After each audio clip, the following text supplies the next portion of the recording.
Clara Price's knees hit the frozen platform as the telegram slipped from her numb fingers. 5 days.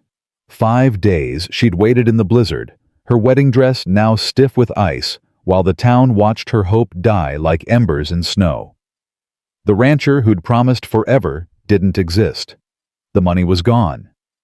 She had nothing left but the cold. Then small hands grabbed her shoulders. A child's voice cracked through the wind. "Please don't die, miss. My daddy's dying too, and I can't lose both of you." Sometimes salvation comes in the smallest, most desperate packages.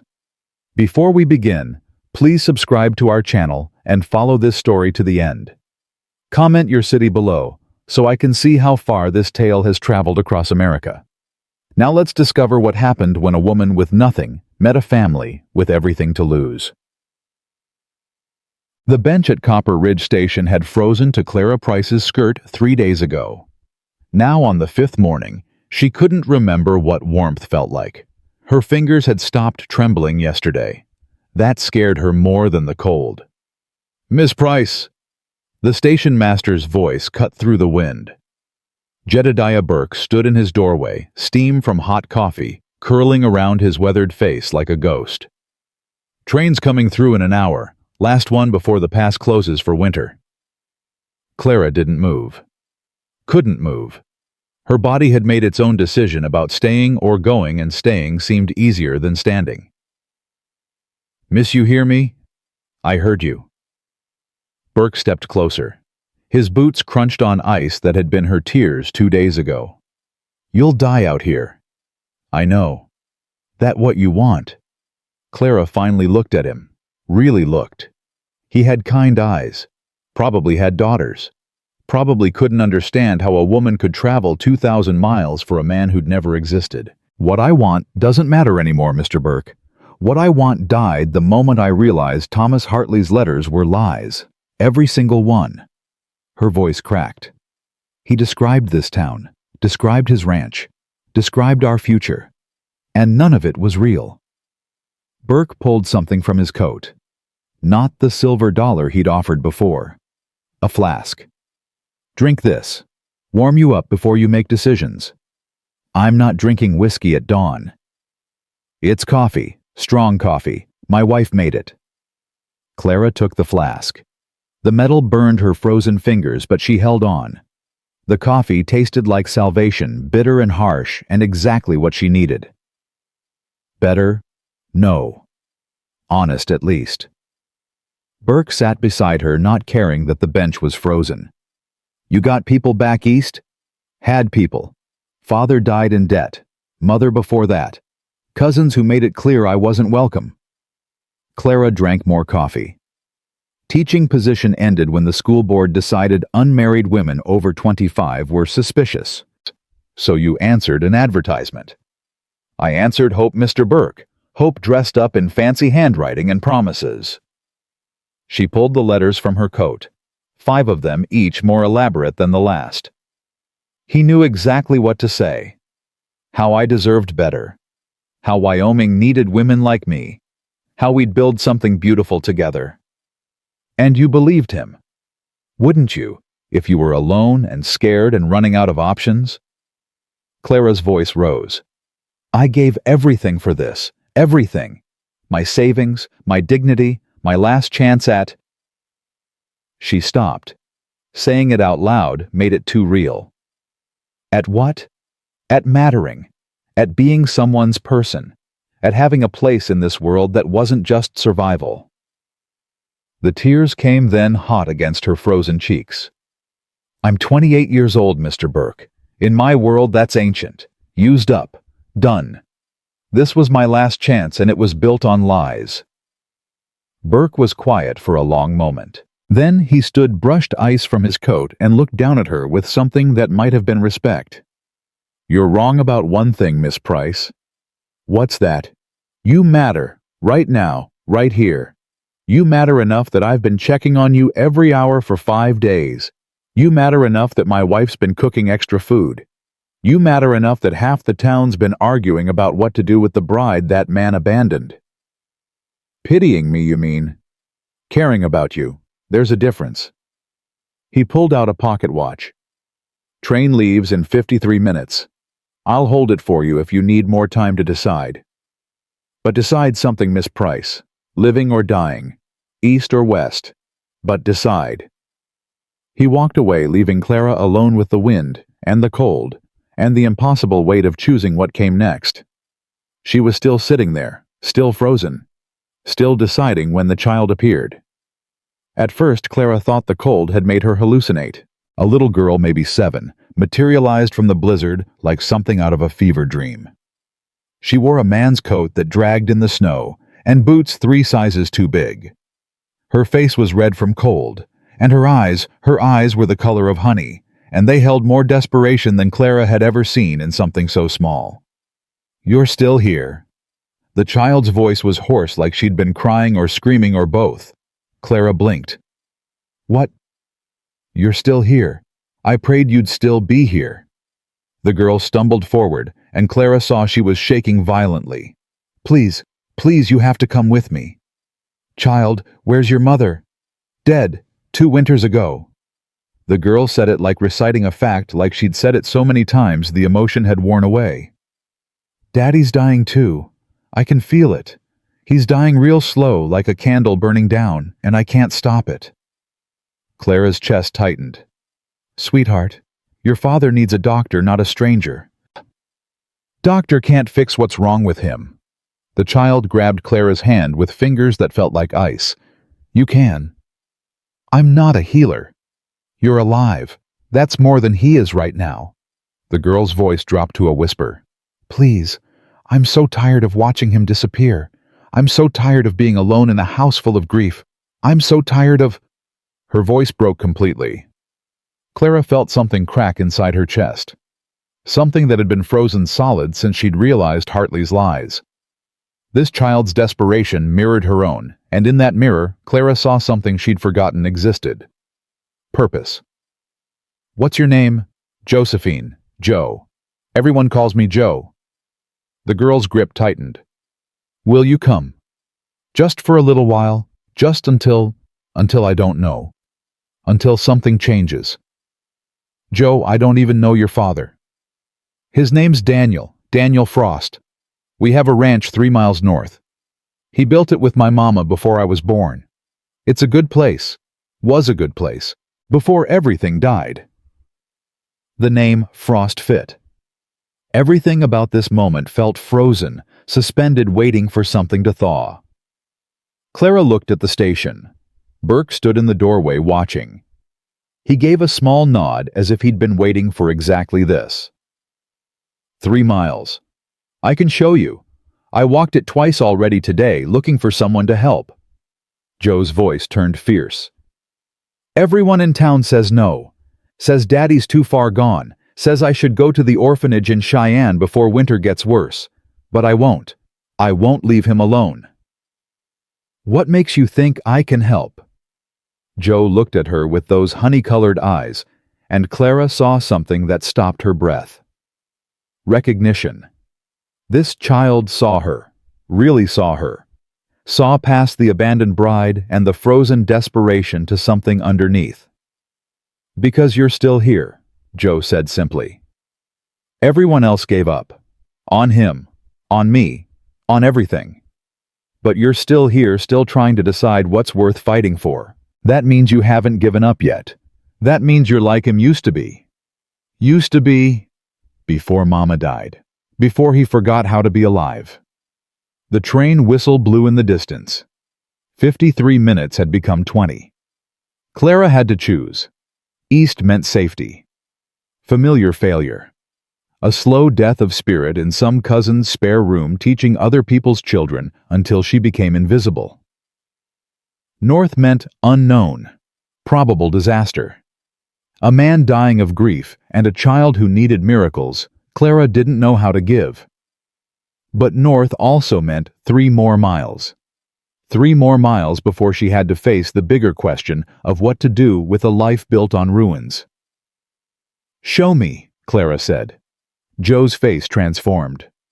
Hope looked almost violent on someone so young, like watching a flower bloom in a blizzard. "You mean it? I mean, I'll come see your father. I can't promise anything else. That's enough. That's more than anyone else would do. Joe grabbed Clara's carpetbag before she could protest. We have to hurry. Storm's getting worse. Clara stood. Her legs screamed. 5 days of sitting had frozen her joints, and each step felt like walking on broken glass. But she walked.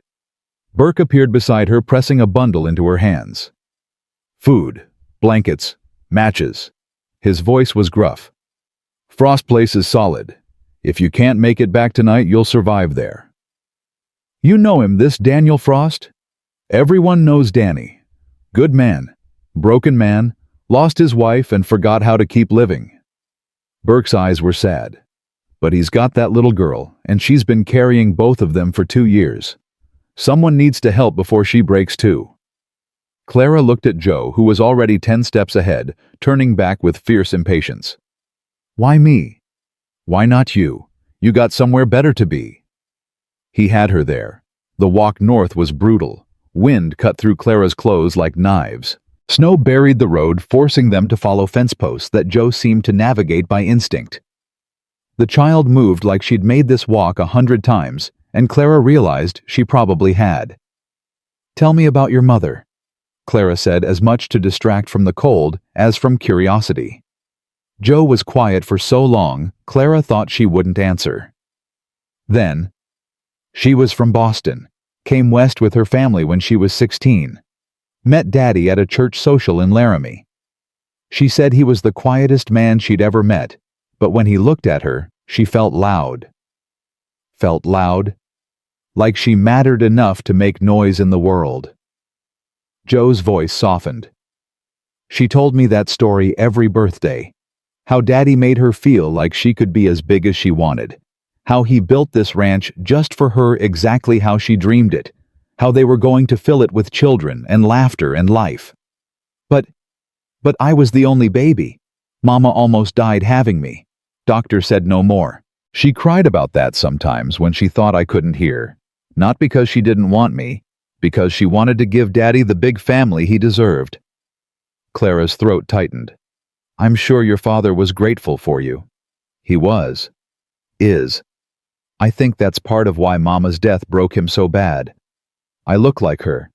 Every time he sees me, he sees her, and every time he sees her, he remembers she's gone. The ranch appeared through the blizzard like a ghost solidifying. A 2-story house weathered but solid. A barn bigger than some houses Clara had seen back east. Outbuildings scattered like children who'd wandered from home. Everything buried in snow. Everything silent. Everything waiting. That's home, Joe said, and Clara heard all the weight that word carried. They climbed the porch steps. Joe pushed open the door without knocking, and heat rushed out like a living thing. Inside was dark, except for a single lamp burning in what looked like the kitchen, and there, slumped over a table covered in papers, was Daniel Frost. He didn't look up when they entered, didn't acknowledge them at all. He just sat there, one hand wrapped around a cold cup of coffee, staring at whatever papers lay scattered before him. Daddy? Joe said softly. I brought someone. No response. Daddy, this is Miss Price. She's from the station. She's going to help us. Daniel's hand tightened around the cup. That was the only sign he'd heard. Joe looked at Clara with desperate eyes. He's been like this for 3 days. Won't eat, won't talk, won't even look up. He's leaving, Miss Price. Right in front of me he's leaving, and I don't know how to make him stay. Clara set down her bag, took off her frozen coat, walked to the table. Up close, Daniel Frost looked like grief personified. Maybe 32, maybe 40 pain-aged people in ways that had nothing to do with years. His hair was dark, streaked with premature gray.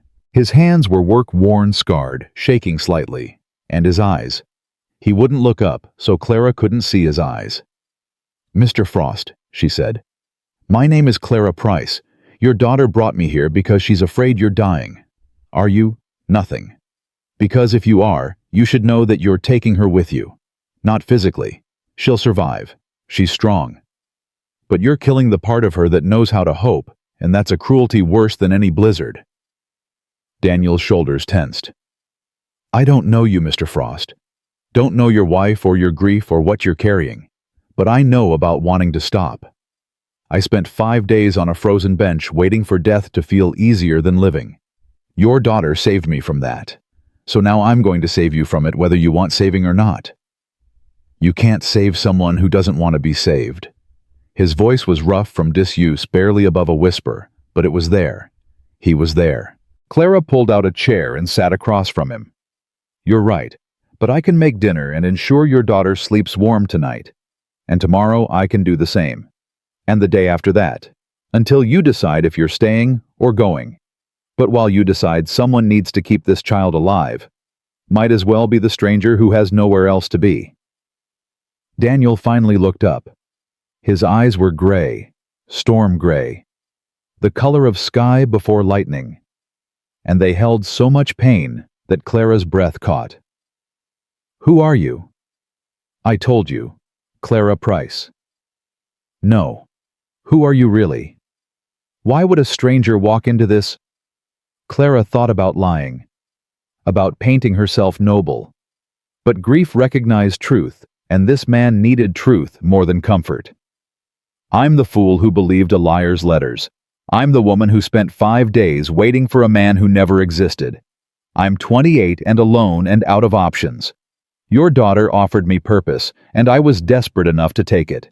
There's your truth, Mr. Frost. Not pretty, not noble, just honest. Something shifted in his expression. Not quite a smile, not quite acceptance, but recognition. One broken person seeing another. You can stay tonight. Storm's too bad to go back, but tomorrow. Tomorrow I'll still be here, and the day after. Until you tell me to leave, or until your daughter doesn't need me anymore. Whichever comes first. Joe made a sound like a sob swallowed too fast. Daniel looked at his daughter, and Clara saw it the moment his armor cracked. Just slightly. Just enough. Fine. Guest room's upstairs, second door. Joe can show you. He stood still, not quite steady. I'm going to check the animals.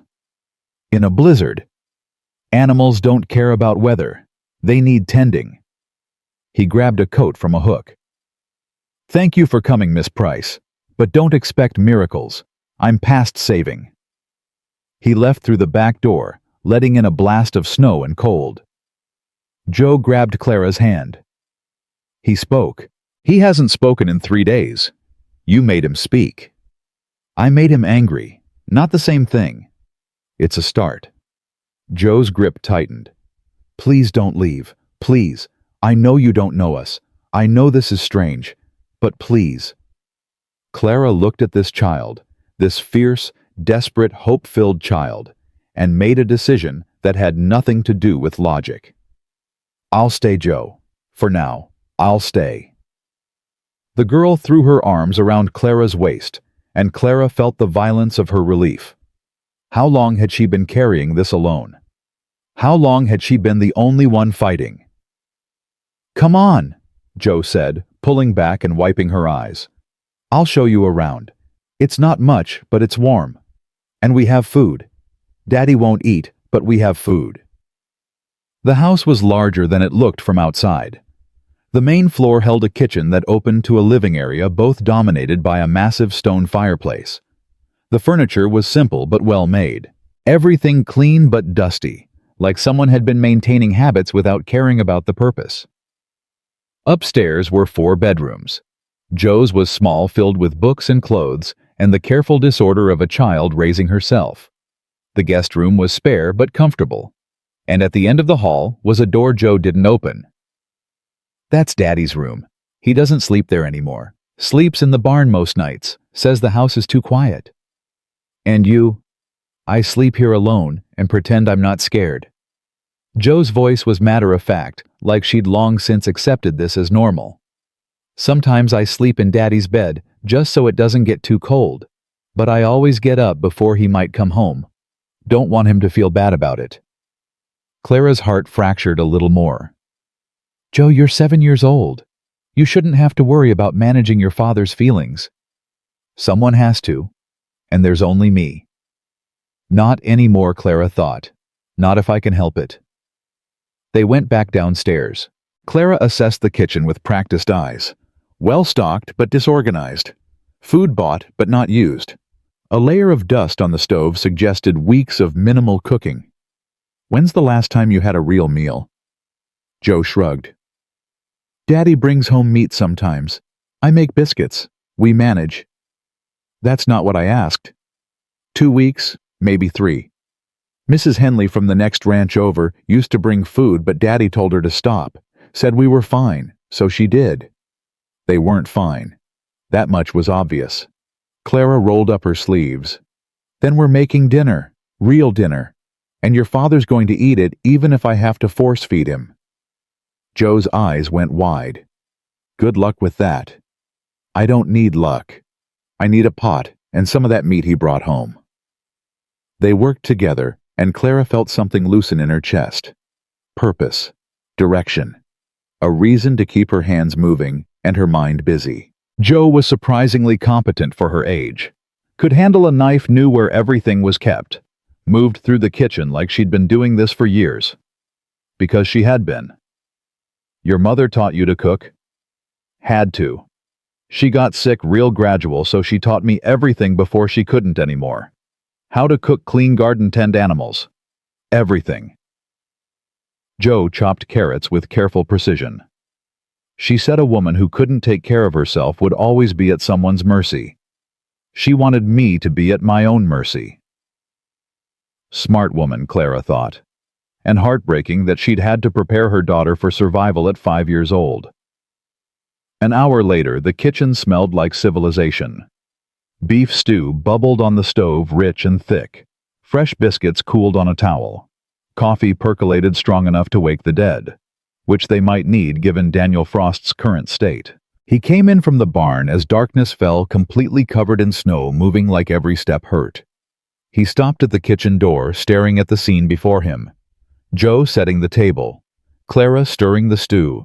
Steam and warmth and the sounds of domestic life that had been absent from this house for 2 years. "I told you." "Sit down," Clara interrupted. "You're frozen. You haven't eaten in days. Sit down before you fall down." I don't care what you need, Mr. Frost. I care what your daughter needs, and she needs her father alive, so sit down." Their eyes locked. Storm gray met determined brown. Clara didn't flinch. Daniel sat. Joe made a sound that might have been a laugh, smothered too quickly. Clara filled 3 bowls, set them on the table, sat across from Daniel, and picked up her spoon. "Joe, would you say grace?" The child's voice was soft but steady. "Thank you for food and warmth and Miss Price who came when no one else would. Please help Daddy remember how to eat. Amen?" "Amen," Clara echoed. Daniel stared at his bowl like it might attack him. Clara ate. Joe ate. Daniel didn't move. "The stew's not poisoned, Mr. Frost." "I know." "Then eat it." "I'm not hungry." "Eat anyway.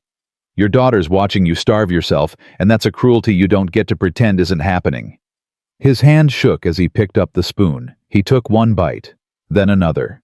Then he stopped trying to pretend he wasn't desperately hungry and ate like a man who'd forgotten what food tasted like. Joe watched him with tears streaming silently down her face. When Daniel finally stopped his bowl empty, he looked at Clara with something that might have been gratitude or might have been anger. "Thank you." "You're welcome. This doesn't change anything." "Doesn't have to. Eat again tomorrow. That's enough." He stood, grabbed his coat, and headed for the door. "Where are you going?" "Barn. I sleep there." "It's below freezing." "I know. Mr. Frost."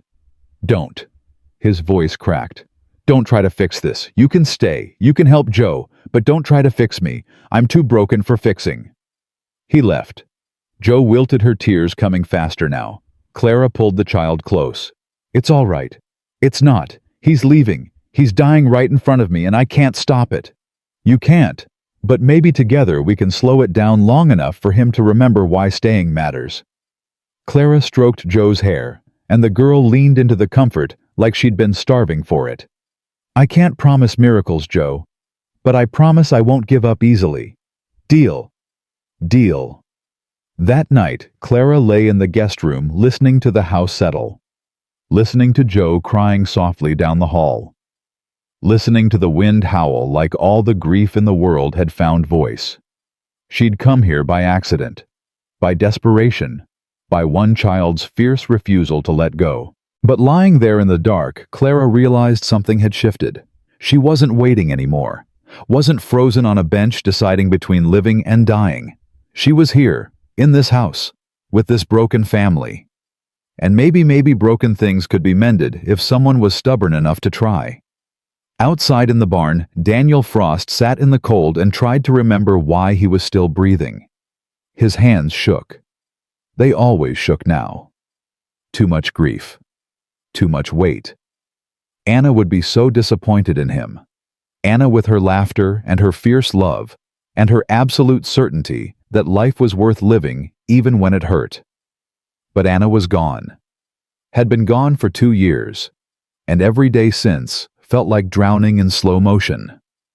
That woman Clara Price had seen it, seen straight through him to the core that wanted to stop, wanted to let go, wanted to follow Anna wherever she'd gone. But Joe with Anna's eyes and his stubborn chin and her mother's fierce determination to keep loving even when love brought nothing but pain.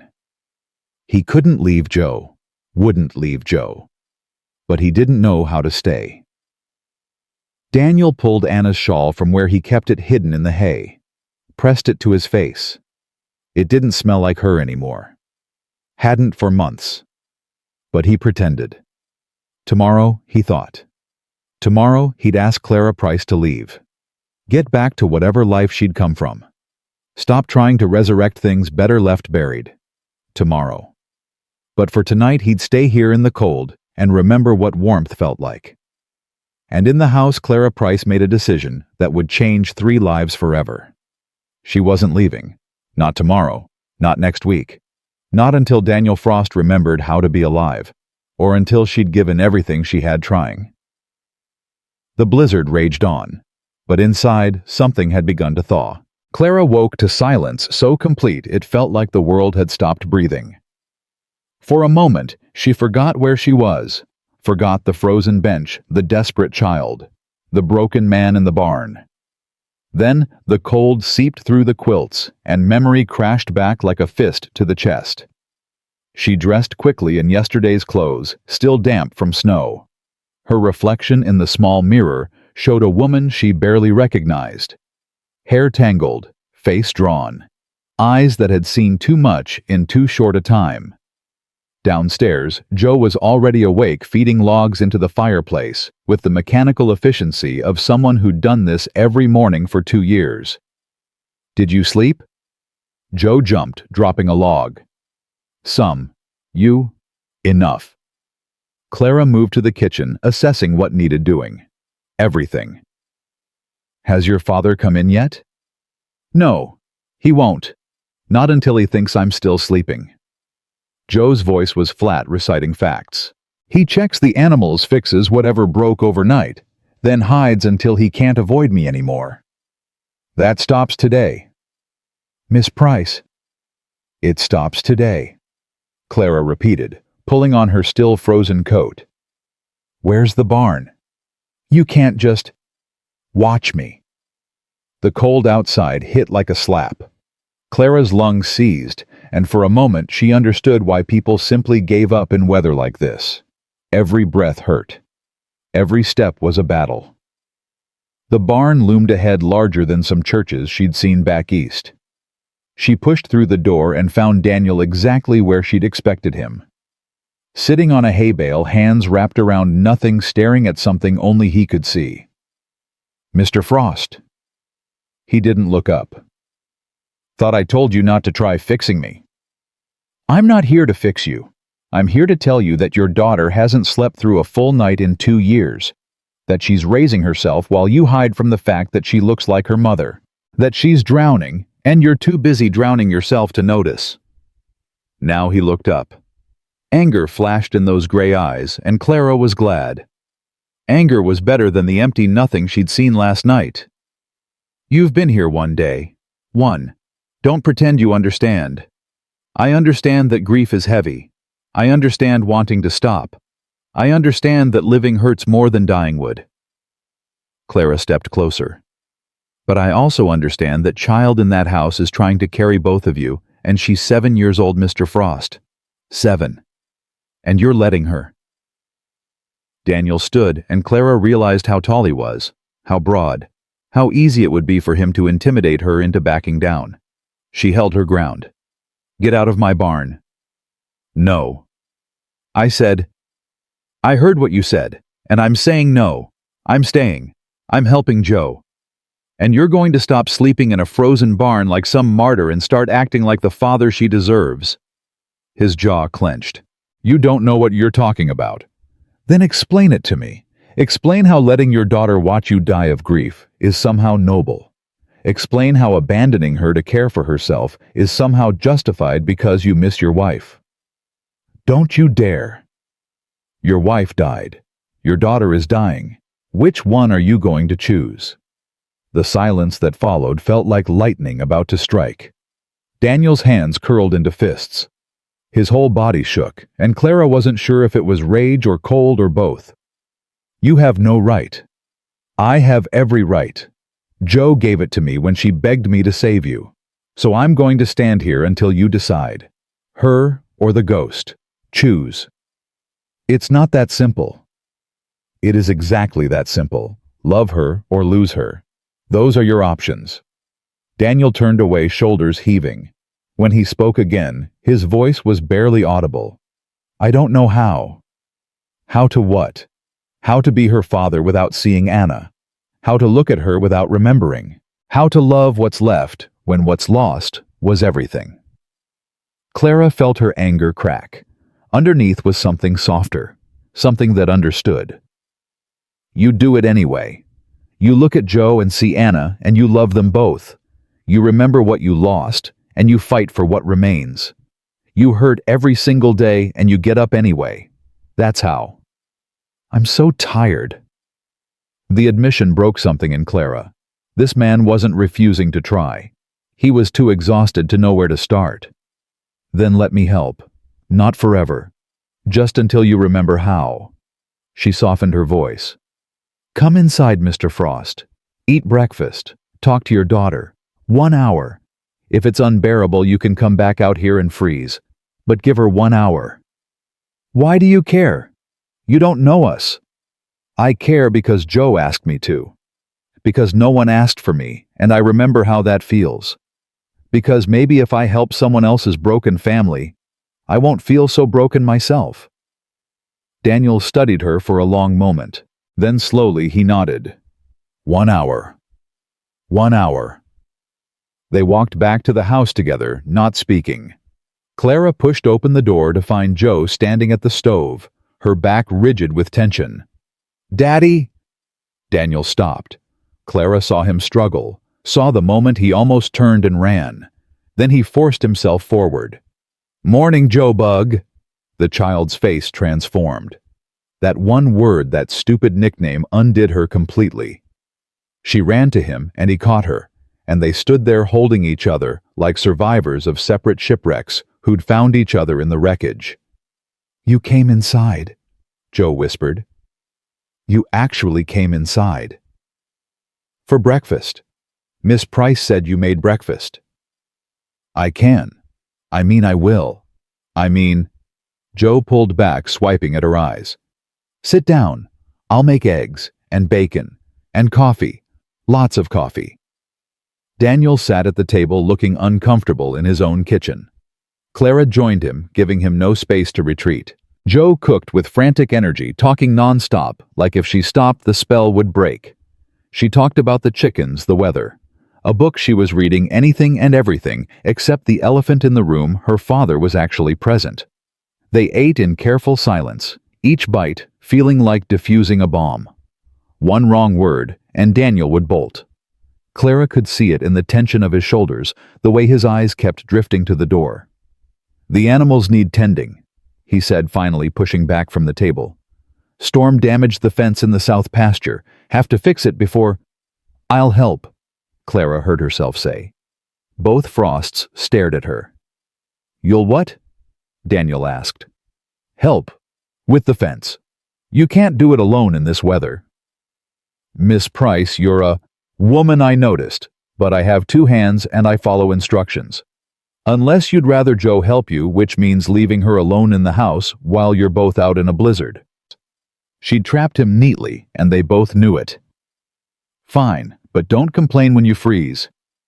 I spent 5 days on a frozen bench waiting for a lie. I think I can handle your fence.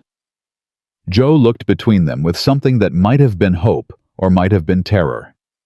An hour later, Clara understood what cold really meant. The kind of cold that made her earlier suffering feel like mild discomfort. Wind cut through every layer she wore. Snow blinded her. And the brutal, endless work of digging out fence posts and resetting them made every muscle scream. Daniel worked without speaking, moving with the efficiency of someone who'd done this 1,000 times.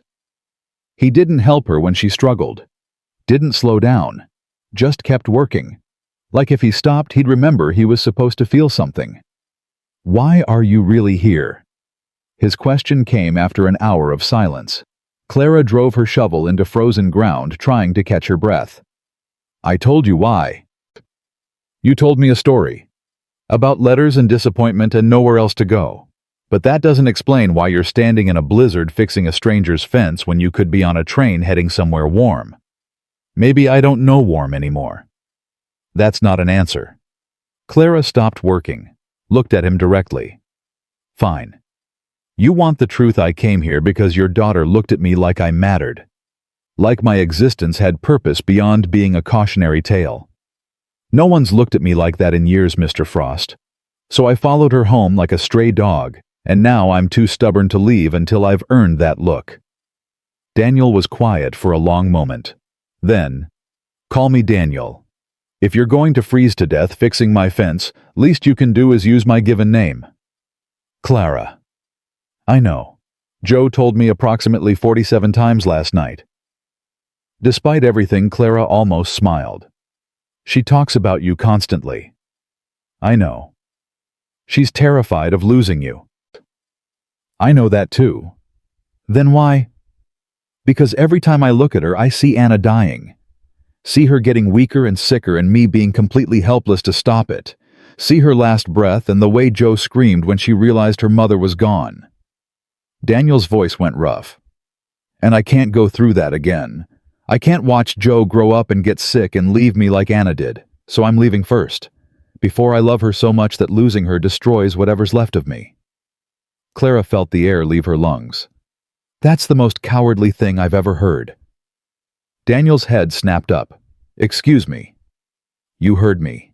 You're abandoning your daughter because you're afraid of losing her someday. You're punishing her for looking like her mother. You're choosing grief over love because grief feels safer, and that makes you a coward. You don't understand. I understand that Anna died, and that was a tragedy. But you're killing Joe right now today while she's still alive and begging you to love her. That's not tragedy. That's choice. Your choice. Daniel dropped his shovel. For a moment, Clara thought he might hit her. His hands shook. His jaw clenched. His whole body coiled with rage. Then he turned and walked away. Just walked away into the blizzard, without coat or gloves or any sense of self-preservation. Daniel! Clara ran after him. Daniel, stop! He kept walking. Clara caught up, grabbed his arm, and he whirled on her with such fury she stumbled back. You want to know why I can't look at her? Why I can't be what she needs? Yes, because I prayed. His voice cracked. I prayed every day while Anna was dying. Begged God to take me instead. Promised anything if he'd just let her live. And he didn't. He took her and left me, and now every morning I wake up is another day Anna doesn't get. Every time Joe laughs, I hear Anna's laugh. Every time she cries, I remember how Anna cried when she knew she was dying and leaving our baby alone. The words poured out like poison being drained from a wound. She made me promise. Anna made me promise I'd take care of Joe, that I'd love her enough for both of us. that I'd make sure she never felt alone. Daniel's eyes filled. And I can't. I'm failing at the one thing Anna asked of me, and I don't know how to stop failing. Clara grabbed his arms. Then stop trying to do it alone. Let me help. Let your neighbors help. Let Jo help, because she's stronger than you think. I can't ask that of you. You're not asking. I'm offering. There's a difference. Why would you do this? Because Jo asked me to. Because I have nowhere else to be. Because maybe... Clara's voice broke. Because maybe if I save your family, it'll make up for the fact that I couldn't save mine. Daniel stared at her. What happened to your family? My mother died when I was 15. Consumption. My father drank himself to death 2 years later, leaving nothing but debt. I taught school for 8 years, saving every penny for a future that never came. Then the school board decided unmarried women my age were inappropriate, and I lost even that. Clara felt tears freeze on her cheeks. So I answered an advertisement from a man who promised me everything and turned out to be nothing. And I sat on a bench waiting to die until your daughter gave me a reason not to. That's my story, Daniel. Not pretty, not noble. But it's why I'm here. Why I'm staying. The wind howled around them. Snow fell. And 2 broken people stood in the middle of nowhere, recognizing each other's wounds. We should get back, Daniel said finally, before we both freeze. Is that a yes to letting me help? It's a maybe, which is more than I've managed in 2 years. They returned to the fence, worked in silence. But something had shifted. Clara couldn't name it, but it was there, the smallest crack in the wall Daniel had built around himself. By the time they finished, Clara's hands were bleeding. The cold had made them clumsy, and barbed wire was unforgiving. Daniel saw the blood and swore. Why didn't you say something? Because saying something meant stopping, and stopping meant going back before the work was done. He grabbed her hands, surprisingly gentle. You're bleeding through your gloves. I've had worse. That's not comforting. Daniel started walking, pulling her with him. Come on, we need to get those cleaned before they get infected. Back at the house, Jo took one look at Clara's hands and burst into tears. What happened? Did Daddy hurt you? Did he? I hurt myself being stubborn, Clara interrupted. Your father's trying to help. Daniel had already filled a basin with warm water. Sit. Clara sat. He unwrapped her hands with the focus of someone who'd done this before. The warm water stung viciously, and Clara hissed. Sorry. Don't be. I earned this. Jo hovered nearby, wringing her own hands. Miss Price, you didn't have to. Yes, I did. And call me Clara. Miss Price makes me feel like I'm still teaching school. Daniel cleaned the cuts carefully, his scarred hands steady despite everything. You're going to have scars. Good. I'll have earned something from this. He looked up at her, and their eyes met. For just a moment, Clara saw past the grief to the man underneath. The man Anna had loved. The man Jo needed him to remember being. Thank you, he said quietly. For the fence, for Jo. For not giving up when any sane person would have. Who said I was sane? Daniel's lips twitched. Not quite a smile, but close. Jo noticed. Her whole face lit up. Daddy, you almost smiled. Don't push your luck, Joe Bug. But you did. You almost smiled at Clara. The use of her first name made Clara's chest tight. Jo had decided she was staying. Had decided she was safe enough to name. The rest of the day passed in careful domesticity. Clara cooked while Jo did schoolwork lessons she'd been teaching herself from old primers. Daniel disappeared periodically to tend animals, but he came back. Every time. And each return felt like a small victory. That night, after Jo was in bed, Clara found Daniel in the kitchen, staring at a letter. What's that? He jumped, clearly not expecting her. Nothing. Doesn't look like nothing. Daniel was quiet for a long moment. Then, "It's from Anna. She wrote it before she died. One for every year of Joe's life, until she turns 18. Clara's breath caught. "You've been reading them. This is the first one, for Joe's 7th birthday. Anna wanted me to wait until Joe could understand, then give them to her one at a time." His hands shook. "Her birthday's in 3 days. Are you going to give it to her?" "I don't know. Reading it means accepting Anna's really gone, that these letters are all that's left." Clara sat beside him. "Can I tell you something? Can I stop you?" "No. When my mother died, I was angry, furious that she'd left me alone with my father's grief. I refused to go through her things, wouldn't wear her dresses, threw away her jewelry, because looking at it hurt too much." "What changed?" "Nothing changed. I lost everything anyway. The dresses were sold to pay my father's debts. The jewelry went to creditors, and I was left with nothing but regret that I'd wasted the time I had being angry instead of remembering why I loved her." Daniel looked at the letter. "Anna would want Joe to have these." "Yes, she would. But giving them to her means I'm really alone, that Anna's not coming back and I have to figure out how to live with that." "You're not alone. You have Joe. You have neighbors who care. You have a stubborn woman who refuses to leave until you remember how to be alive." Clara touched his arm gently. "And maybe that's enough. Maybe you don't need everything Anna was. Maybe you just need to be what Joe needs right now." Daniel closed his eyes. When he opened them, they were wet. "I don't know if I can." "Then we'll find out together." The next 2 days passed in a rhythm that felt almost normal. Clara cooked and cleaned. Daniel worked the ranch. Joe floated between them like a bridge connecting two people who didn't quite know how to connect themselves. But Joe's birthday loomed, and with it the decision about Anna's letter. Clara found Daniel in the barn the night before, holding the envelope like it might burn him. Having second thoughts. Having all the thoughts. He looked exhausted. What if reading her words breaks me completely? What if I can't hold it together for Joe? Then you break. And you let Joe see that loving her mother still hurts. And you show her that it's okay to break as long as you put yourself back together after. You make it sound simple. It's not simple, it's just necessary. Daniel was quiet. Then, will you be there tomorrow when I give it to her? If you want me there. I want you there. Joe will want you there. And He stopped. Started again.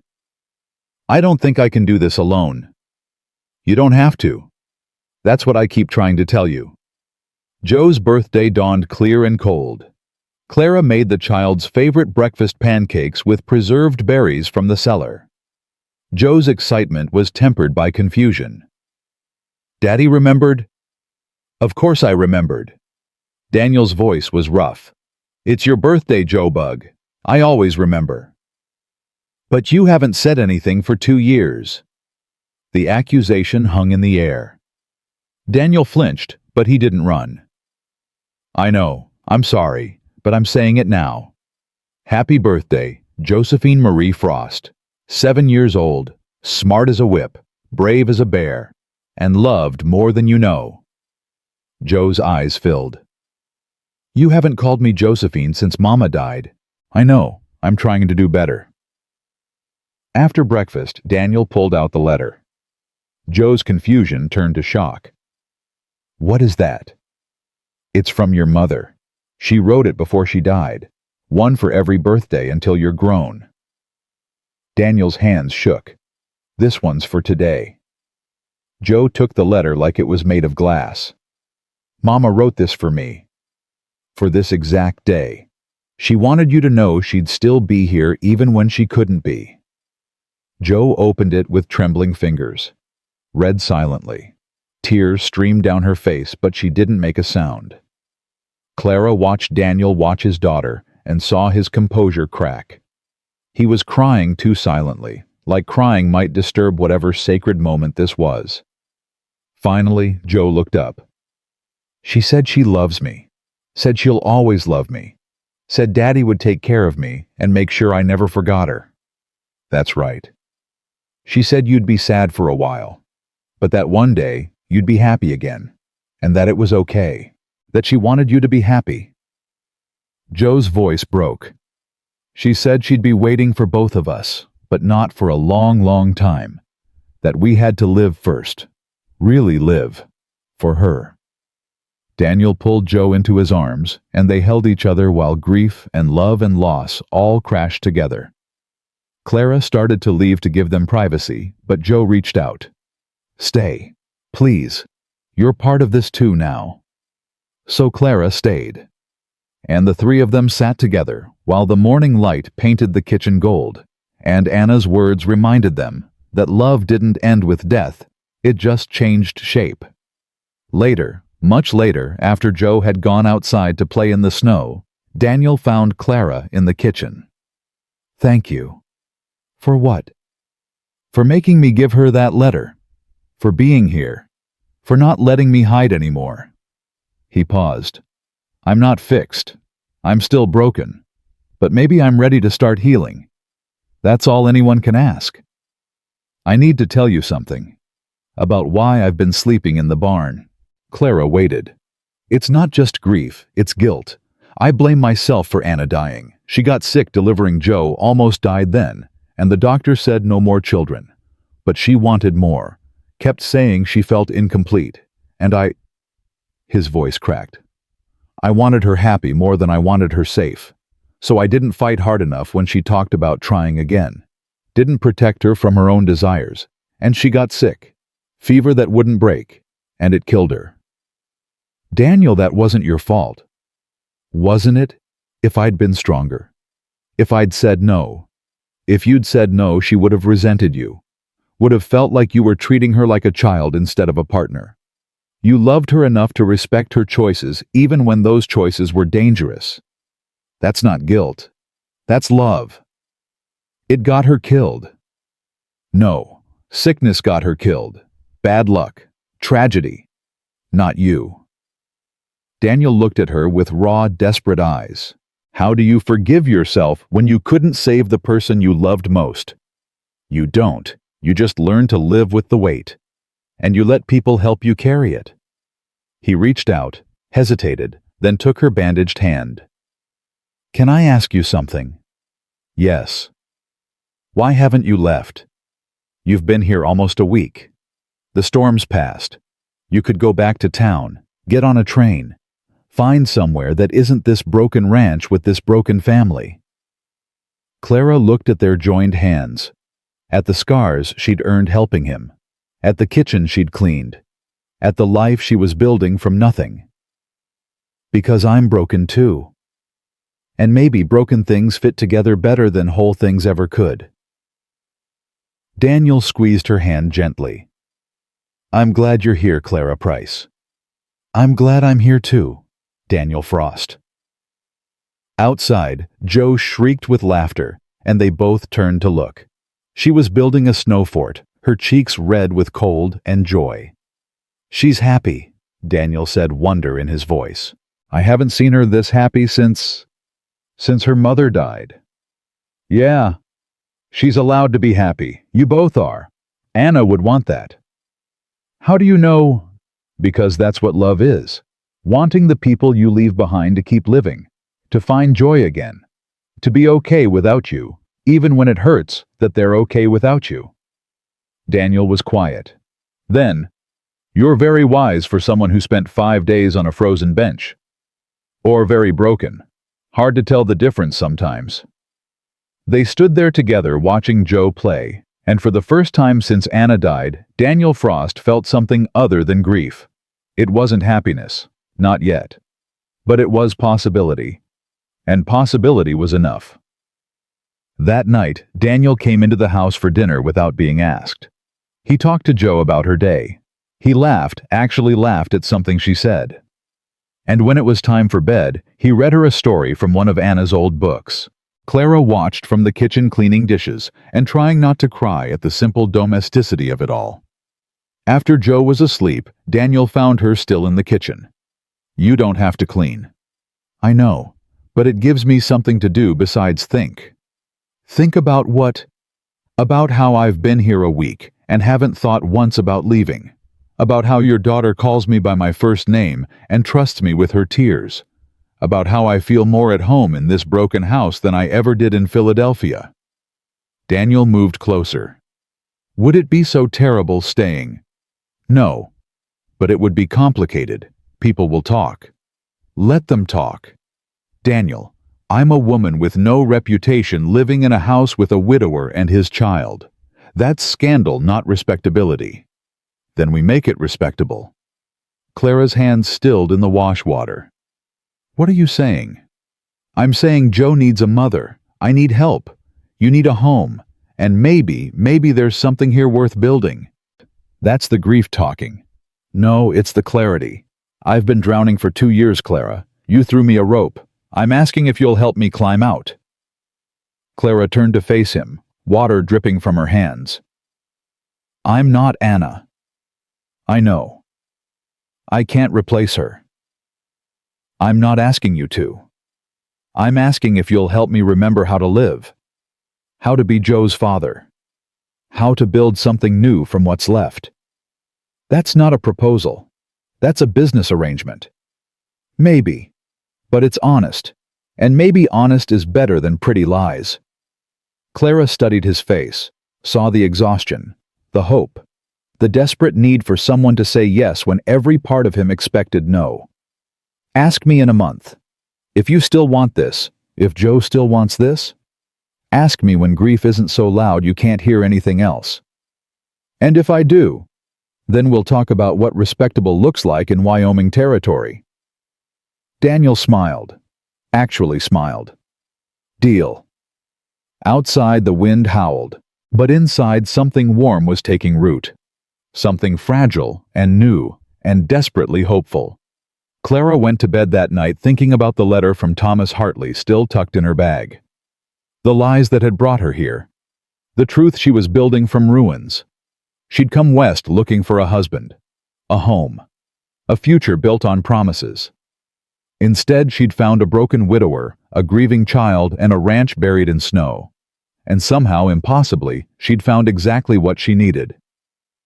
The month that followed moved like water finding new channels after a dam breaks.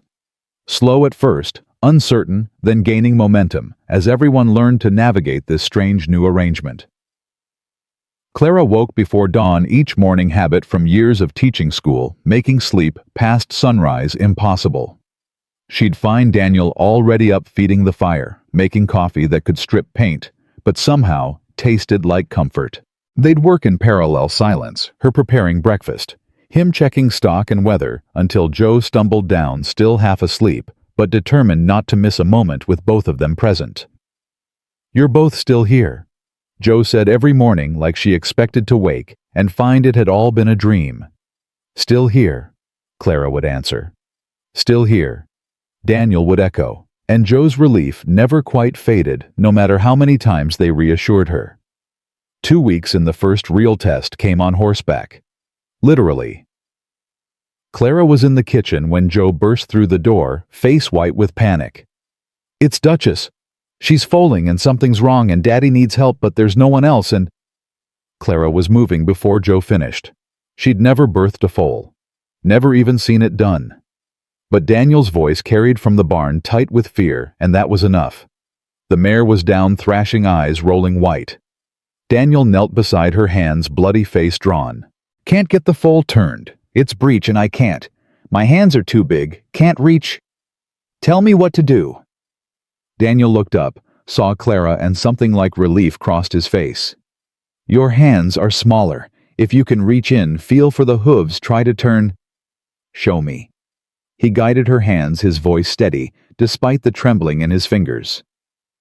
The mare screamed.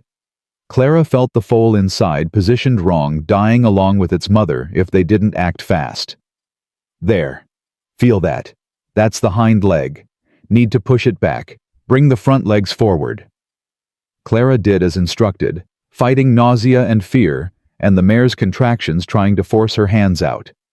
Her fingers found purchase, pushed, pulled, felt something shift. Got it. I think I got it.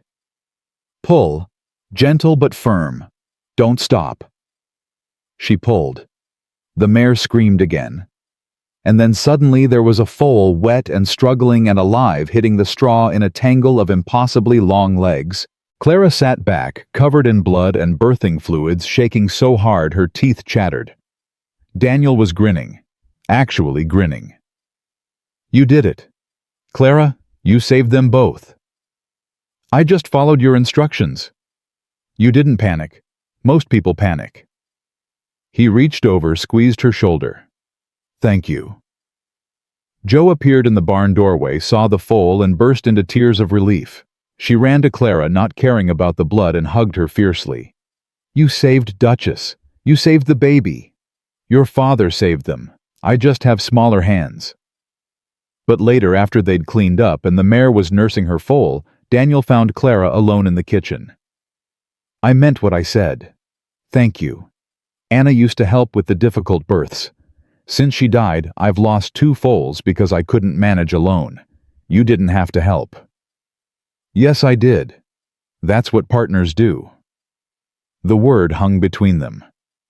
Partners, not employee, not guest. Partners.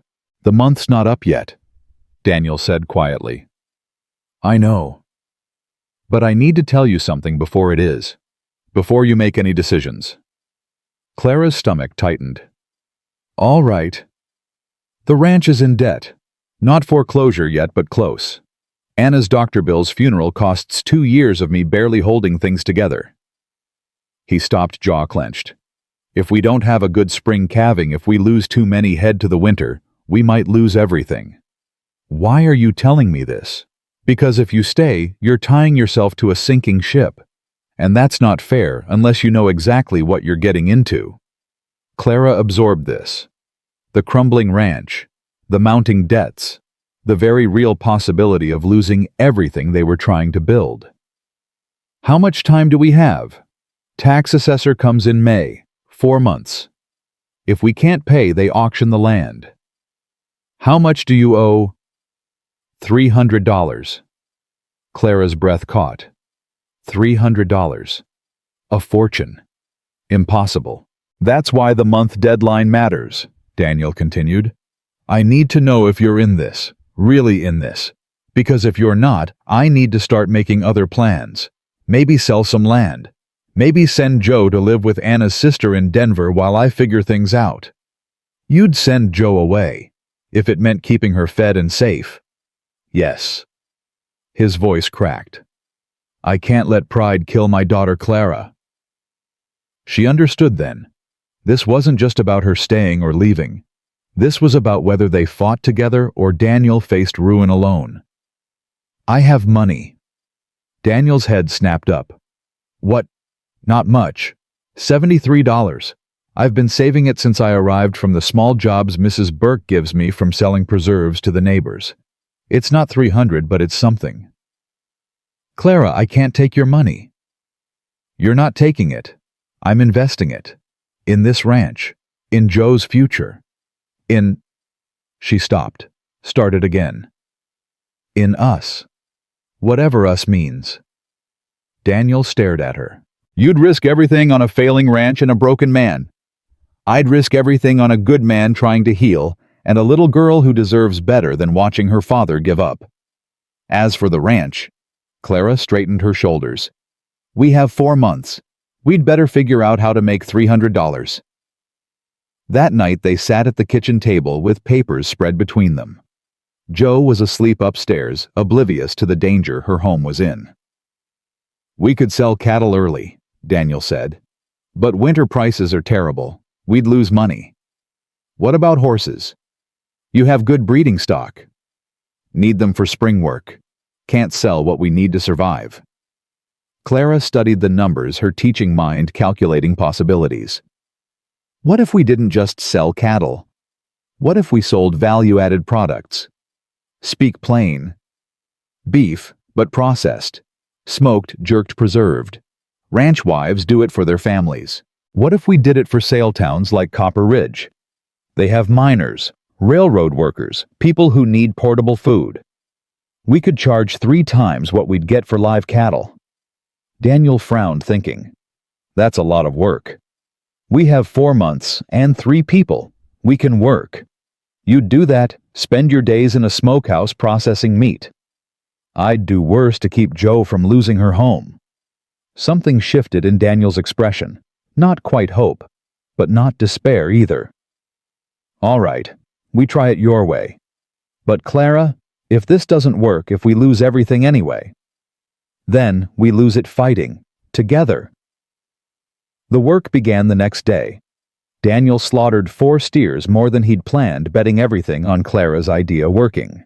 Clara and Jo transformed the smokehouse into a production facility, working from dawn to dusk, cutting, seasoning, smoking meat, until their hands cramped and their eyes burned from smoke. Word spread through the valley about what the Frost Ranch was doing. Some neighbors thought Daniel had lost his mind. Others were intrigued. The first test came when Clara loaded the wagon with samples and drove to Copper Ridge herself, Daniel staying behind to work the ranch. You don't have to do this, he'd said that morning. I can go. You're needed here. I'm not afraid of town. They'll talk about you living here, about us. Let them talk. We're not doing anything wrong. But walking into Harrison's general store, Clara felt every eye turned toward her. The abandoned bride. The woman living in sin with Daniel Frost. The scandal made flesh. Mr. Harrison looked uncomfortable. Miss Price, what can I do for you?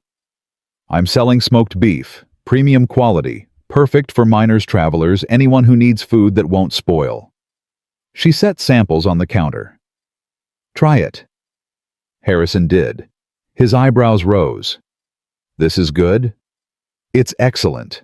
And I can provide steady supply all winter. Interested. How much? Clara named her price. Harrison whistled. That's steep. That's fair.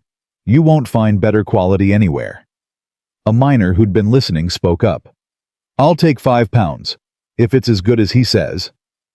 It's better. By the time Clara left, she'd sold 40 pounds of jerky and had orders for 60 more. She'd also endured whispers, sidelong glances, and one woman, Mrs. Carmichael from the church social committee, who'd cornered her by the door. Miss Price, the town is concerned about your living situation. The town's concern is noted and dismissed. You're living with an unmarried man. That's improper. I'm helping a widower and his child survive winter. If the town has a problem with Christian charity, perhaps they should examine their own consciences. Mrs. Carmichael's face reddened. There are proper ways. The proper way would have been for one of you to help Daniel and Jo before they were desperate enough to accept help from a stranger. Since none of you did, I'll continue doing it my way. She left Mrs. Carmichael sputtering. Daniel was in the barn when she returned, and the relief on his face when he saw her was almost comical. You're back. Did you think I'd run off with the wagon? No. Yes. Maybe. He helped her down, hands lingering a moment longer than necessary. How did it go? We sold out. And I have orders for more.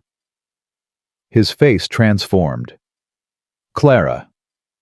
Don't celebrate yet. We've got 3 months of work ahead, and no guarantee it'll be enough. But it's a start. That night after Jo was asleep, Clara found Daniel on the porch, staring at the stars. Can't sleep. Thinking, he said. About what you did today. Going into town, facing down gossip, fighting for us. For Jo. I did it for Jo. Liar. He said it gently. You did it for all of us. And I need you to know I see that. I see you. Clara's chest tightened. Daniel. The month's up tomorrow, and I need to know. Are you staying? I gave you my money. Where would I go? That's not an answer. She was quiet for a long moment, watching her breath fog in the cold air. When I got off the train in Copper Ridge, I thought my life was over, thought I'd used up all my chances and failed at all of them. Then Jo found me, and you let me help. And for the first time since my mother died, I felt like I mattered. Like my existence had purpose beyond just surviving until I died. You matter, Clara. To Joe. To me. To this place that's coming back to life because you wouldn't let us quit.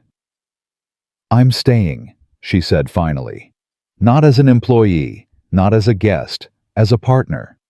In the ranch and raising Joe in whatever we're building here. If you'll have me. Daniel turned to face her fully. There's something I need to say about Anna. Clara's stomach dropped. You don't have to. I do, because it matters. He took a breath. I loved Anna. Still love her memory. But she's gone, and I'm here and so are you. And what I'm feeling for you, it's not what I felt for Anna. It's different. Quieter. Less like fire, more like steady coals that keep you warm through winter.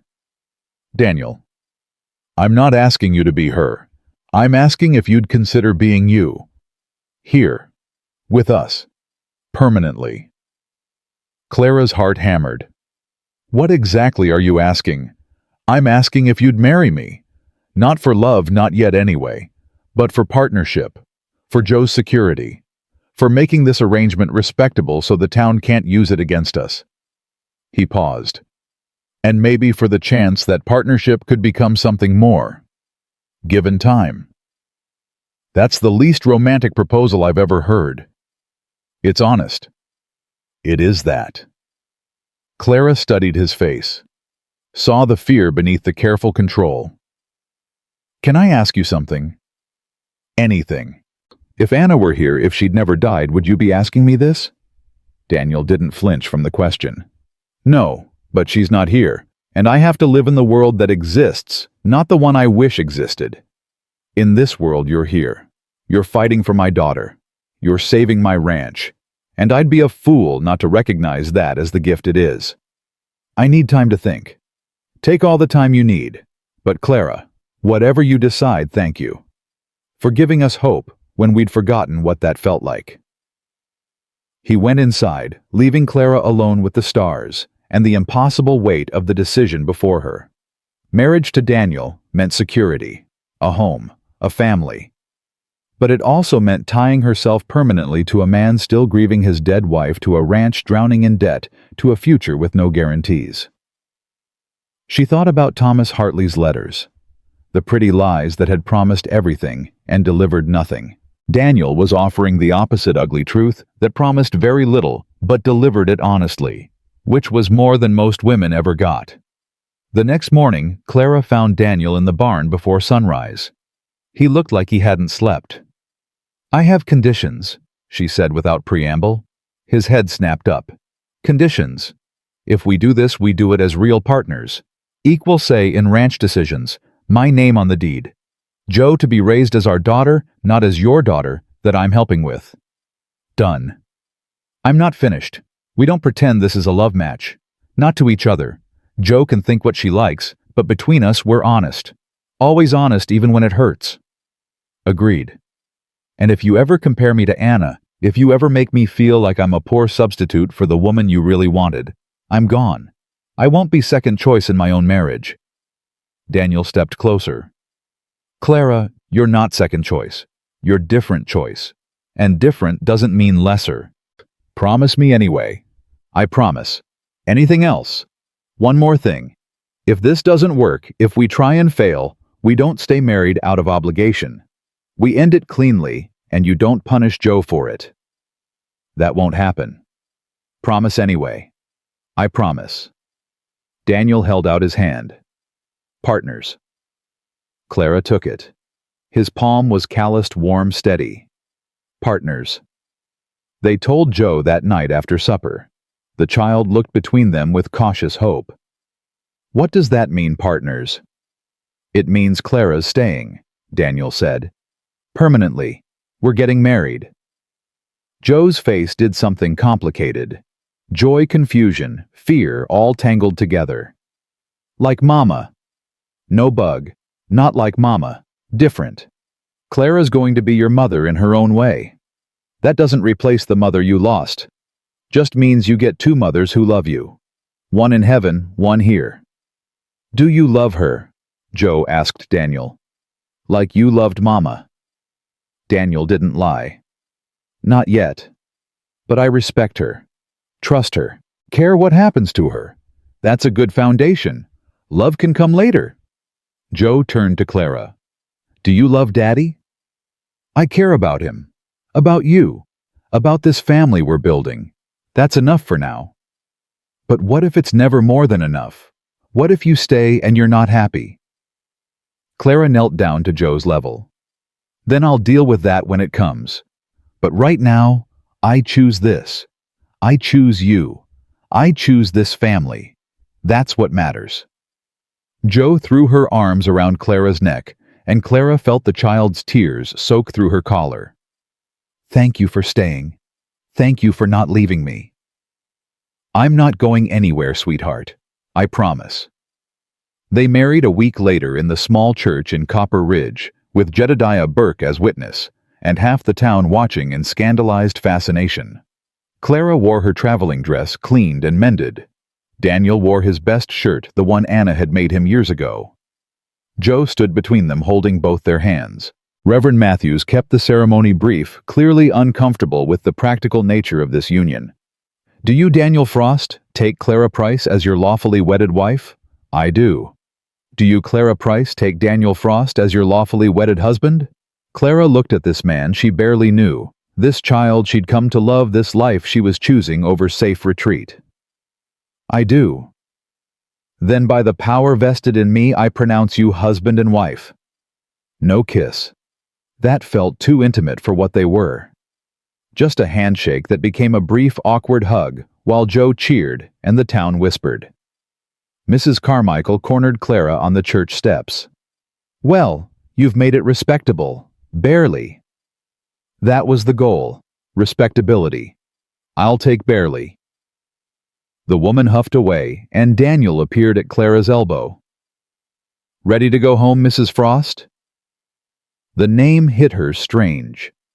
Mrs. Frost. She was someone's wife. Someone's mother. Someone who mattered. Ready? The ride home was quiet. Joe chattered about the ceremony, about how pretty Clara looked, about how she had a mother again, even if it was different. Daniel drove in silence, face unreadable. At the house, Joe ran inside to change out of her good dress. Daniel helped Clara down from the wagon, and for a moment they stood there, newly married strangers, trying to figure out what came next. I'll sleep in the guest room, Clara said. We should probably maintain separate bedrooms, for now. Agreed. But Clara? Yes. Thank you, for taking this risk, for choosing us when you could have chosen anything else. Where else would I go? What else would I do? I don't know. But I'm grateful you didn't figure that out before saying, I do. Clara almost smiled. Me too. That night, lying in her room, formerly the guest room, now officially hers, Clara stared at the ceiling and tried to process what she'd done. She'd married a man she didn't love, tied herself to a failing ranch, become stepmother to a traumatized 7-year-old. All on the desperate hope that this gamble would somehow work out. It was insane. It was also the first decision she'd made in years that felt completely terrifyingly right. Down the hall, Daniel lay in his own room. Anna's wedding ring still on the chain around his neck. Clara's ring now on his finger. He'd married another woman. Brought someone new into Anna's house. Let someone else sleep in the room where Anna died. Anna would understand. He had to believe that. She'd have wanted Joe cared for, the ranch saved, him to keep living. But understanding and forgiving were different things, and Daniel wasn't sure he'd ever forgive himself for moving on. Joe, in her room between theirs, pressed her ear to the wall and listened to the silence. Two adults, separately alone, both probably wondering if they'd made a terrible mistake. But they'd stayed, both of them. That's what mattered. Joe closed her eyes and whispered a prayer to her mother. Thank you for sending Clara. I know she's not you, but she's here, and Daddy's here, and we're going to be okay. I think we're going to be okay. The house settled around them. 3 broken people trying to become a family. It wasn't perfect, It wasn't even close to what any of them had imagined. But it was real, and honest, and built on something sturdier than pretty promises. It was enough. The winter deepened. Work consumed them, processing meat, managing cattle, keeping the ranch running through blizzard after blizzard. They fell into rhythms without naming them. Daniel working outside Clara, managing the business side, Joe helping both while stealing moments to just be 7 years old. 1 month bled into 2. The debt loomed. But the jerky business thrived, and slowly, impossibly, they started to believe they might actually survive this. Then the tax assessor came early. Marcus Webb arrived on a gray February morning, all official papers and cold eyes. He stood in their kitchen refusing coffee and laid out the facts with brutal efficiency. Tax laws changed. Territory needs revenue. Payments due end of March, now not May. You have 6 weeks. Daniel's face went white. That's not what we were told. Law changed. Deal with it. Webb's eyes slid to Clara, assessing. Heard you got married. Convenient. Woman brings money to a failing ranch. My wife's finances are none of your concern. They are when they affect what you owe. New assessment based on household income. Webb pulled out a revised bill. You now owe $400, due March 31st. The number hung in the air like a death sentence. That's impossible, Clara said. We were told 300. We've been working toward 300. Should have worked faster. 400, 6 weeks, or I auction this place to the highest bidder. Webb tipped his hat. Good day, Mr. and Mrs. Frost. Hope you've got a backup plan. He left. Daniel sat down, hard face in his hands. Clara stood frozen, doing math that didn't work no matter how she calculated it. They had $143 saved. The jerky business was bringing in maybe $30 a week if they were lucky. 6 weeks meant they could earn maybe $180 more. $323 total. Still $77 short. And no idea where to find it. Joe appeared in the doorway, having heard everything. What do we do? Daniel looked at his daughter, at his wife, at the home they'd been fighting to save. And for the first time since Clara arrived, she saw him break completely. I don't know, Joe Bug. I don't know. Clara watched Daniel's shoulders shake and felt something fierce rise in her chest. Not panic, not despair, anger. Get up. Daniel looked at her through his fingers, eyes red. What? I said get up. We're not doing this. Clara, you heard him. $400 in 6 weeks. It's impossible. Nothing's impossible until we stop trying. Clara pulled out the ledger, spreading it across the table with force. We have $143 saved. We can make another $180 if we push production. That's $323. Still $77 short. Then we find $77.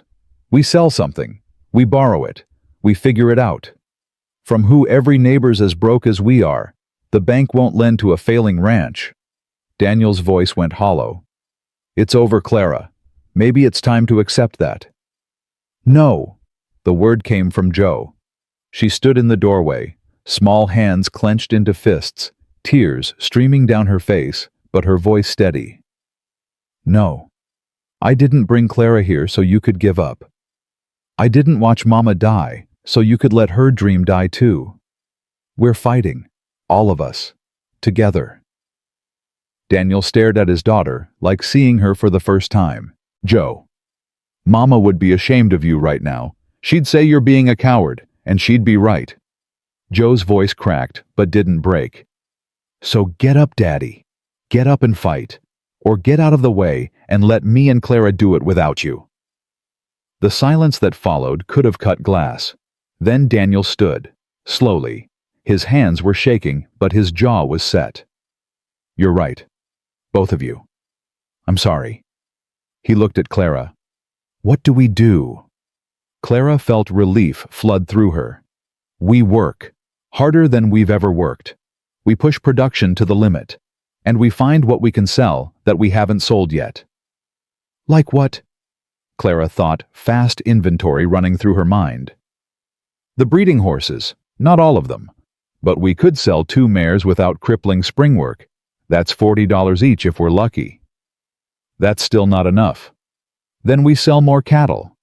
I know winter prices are terrible, but something's better than nothing. The cattle are thin, won't bring good money.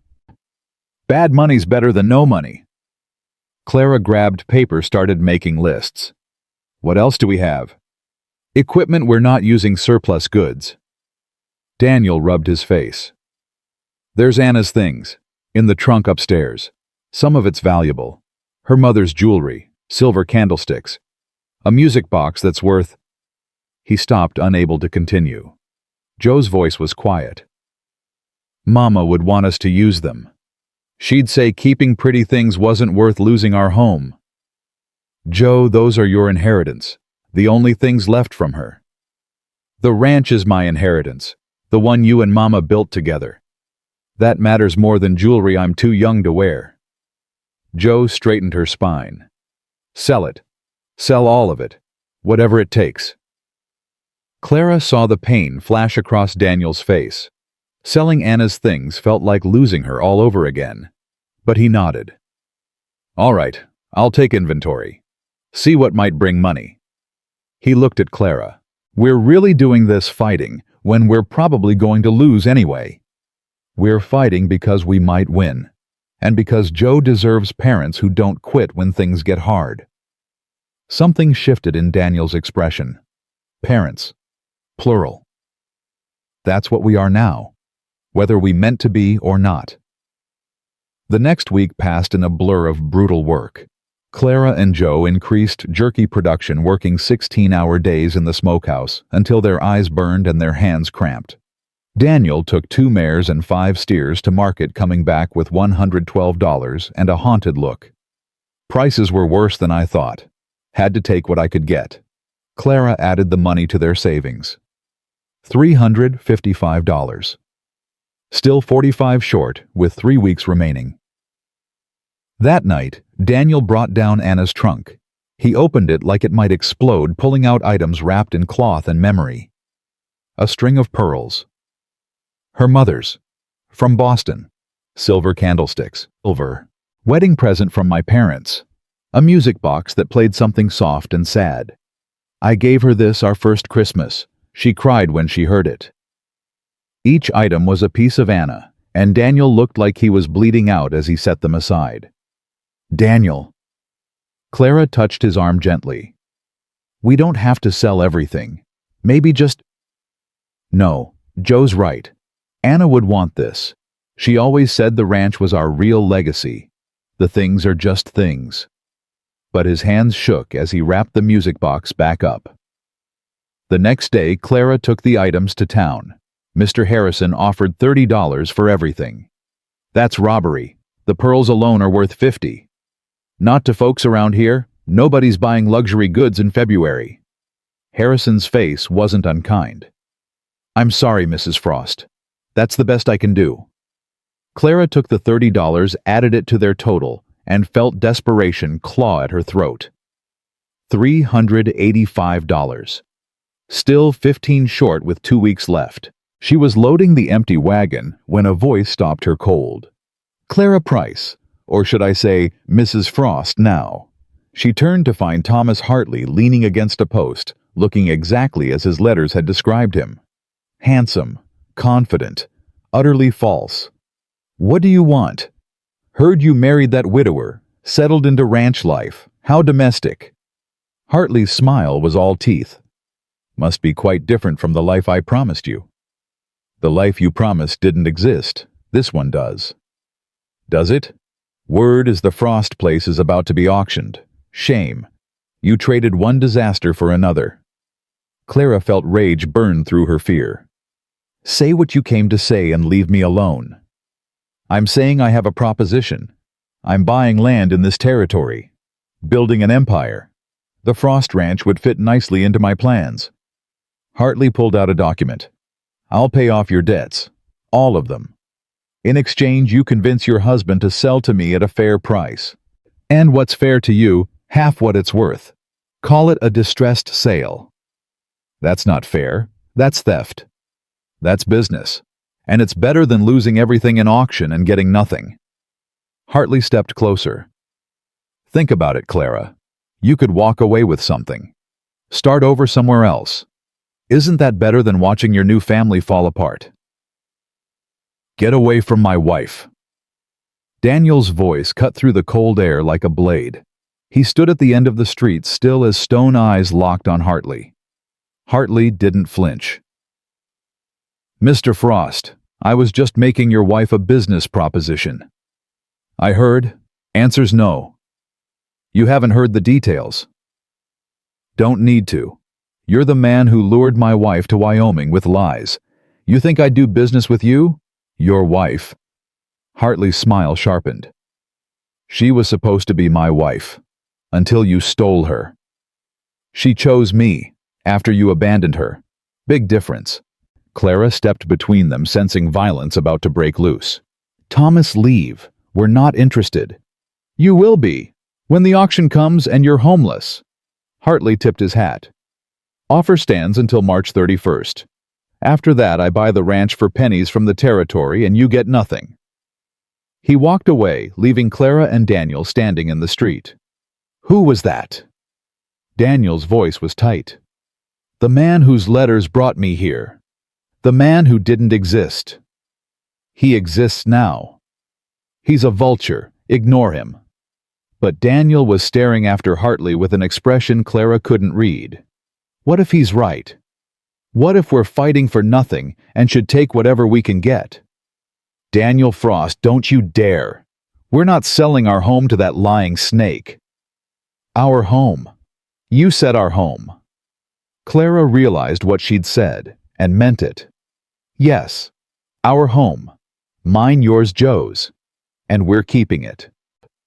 They drove back in silence, but Daniel's hand found hers on the seat between them and held on. That night, Clara couldn't sleep. She lay staring at the ceiling, doing math that refused to work. $15. They needed $15 more and had 11 days to find it. She heard footsteps in the hall. Daniel probably. He didn't sleep much either, haunted by debt and dead wives and decisions that felt impossible. But the footsteps stopped at her door. A soft knock. Clara, you awake? She opened the door to find him fully dressed, hat in hand. What's wrong? Nothing. Everything. I don't know. Daniel looked exhausted. Can we talk? Of course. They went downstairs, careful not to wake Joe. Clara made coffee, while Daniel paced, clearly working up to something. I've been thinking about Hartley's offer. Clara's stomach dropped. Daniel. Not to take it, but about what he said, about starting over somewhere else.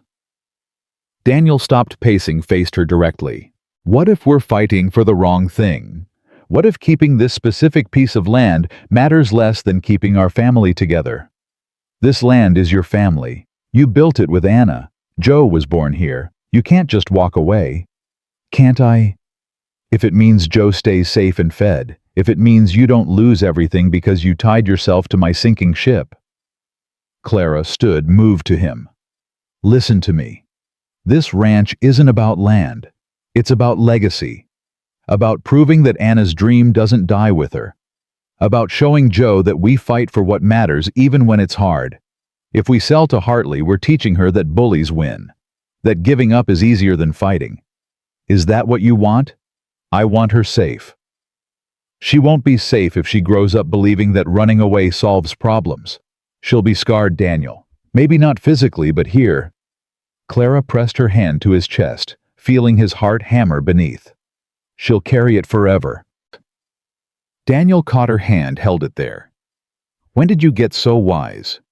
When I decided this family was worth saving. They stood like that, hands pressed together, something shifting between them that neither could name. Not love, not yet. But recognition, partnership deepening into something that might become more given time.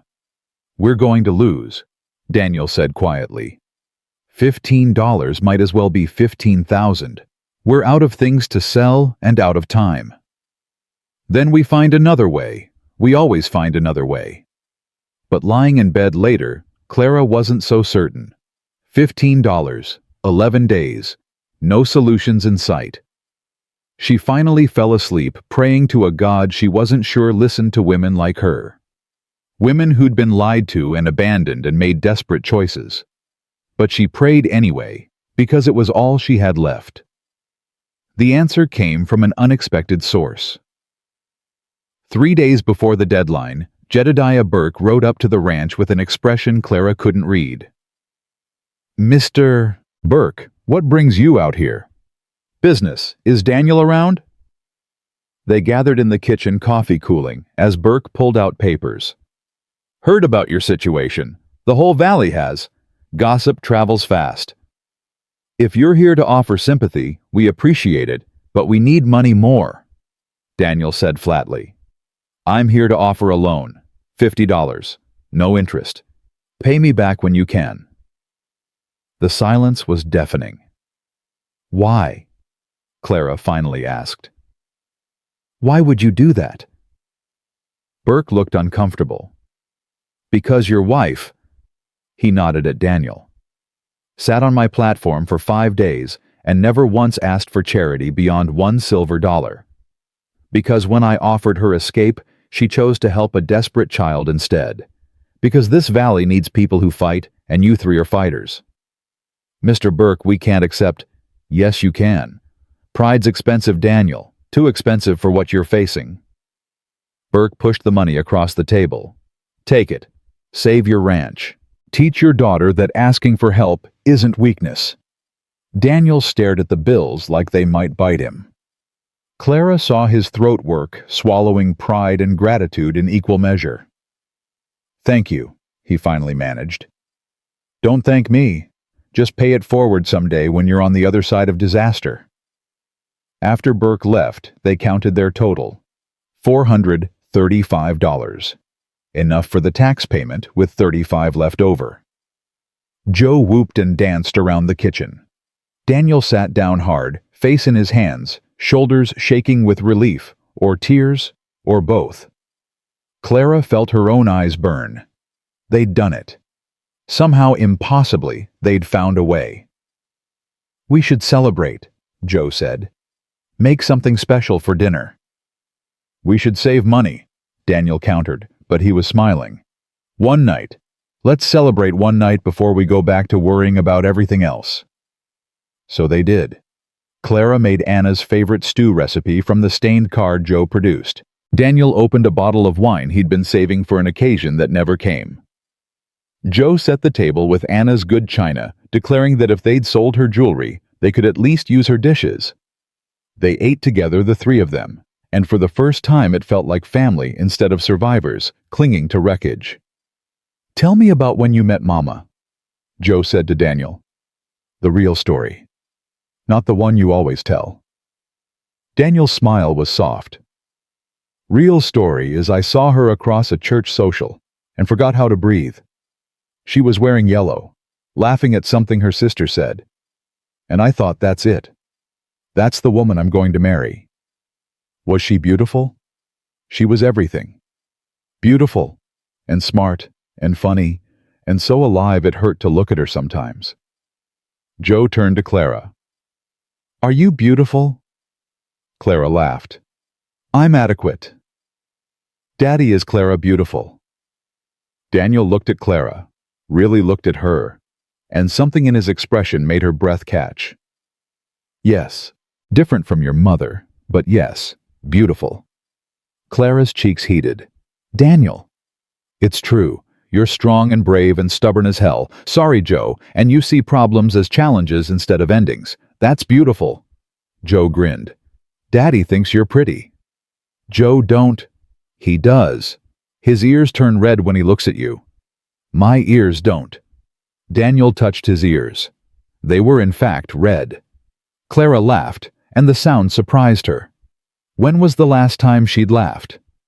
Really laughed. Daniel was laughing too, and Joe joined in. And for a moment, they were just a family, sharing a meal and a moment of joy. Later, after Joe was in bed, Daniel found Clara cleaning dishes. "You don't have to do that." "Habit." "Clara." She turned. He was standing closer than she'd expected, close enough that she could see the flecks of blue in his gray eyes. "My ears really turn red." "Apparently." "Huh." He didn't move away. "About what I said. At dinner, I meant it." "Daniel, you don't have to." "I know I don't have to. I want to." He reached up, tucked a strand of hair behind her ear. The touch was gentle, questioning. "This thing between us, it's not what I had with Anna, but it's not nothing either." Clara's heart hammered. "What is it?" "I don't know yet, but I'd like to find out, if you would." "I thought we agreed this was a business arrangement." "We did, but businesses can grow, change, become something neither partner planned for." His hand lingered near her face. "I'm not asking for anything you're not ready to give, just saying I see you, Clara Frost, and I like what I see." Clara felt something crack open in her chest, something that had been frozen since Thomas Hartley's lies shattered her last bit of hope. "I see you, too," she whispered. Daniel smiled, really smiled. Then he stepped back, giving her space she wasn't sure she wanted anymore. "Good night, Clara." "Good night." She watched him go upstairs, touching the spot where his hand had been, wondering what she'd gotten herself into, and finding she didn't regret it at all. The next morning they rode to town together to pay the tax assessment.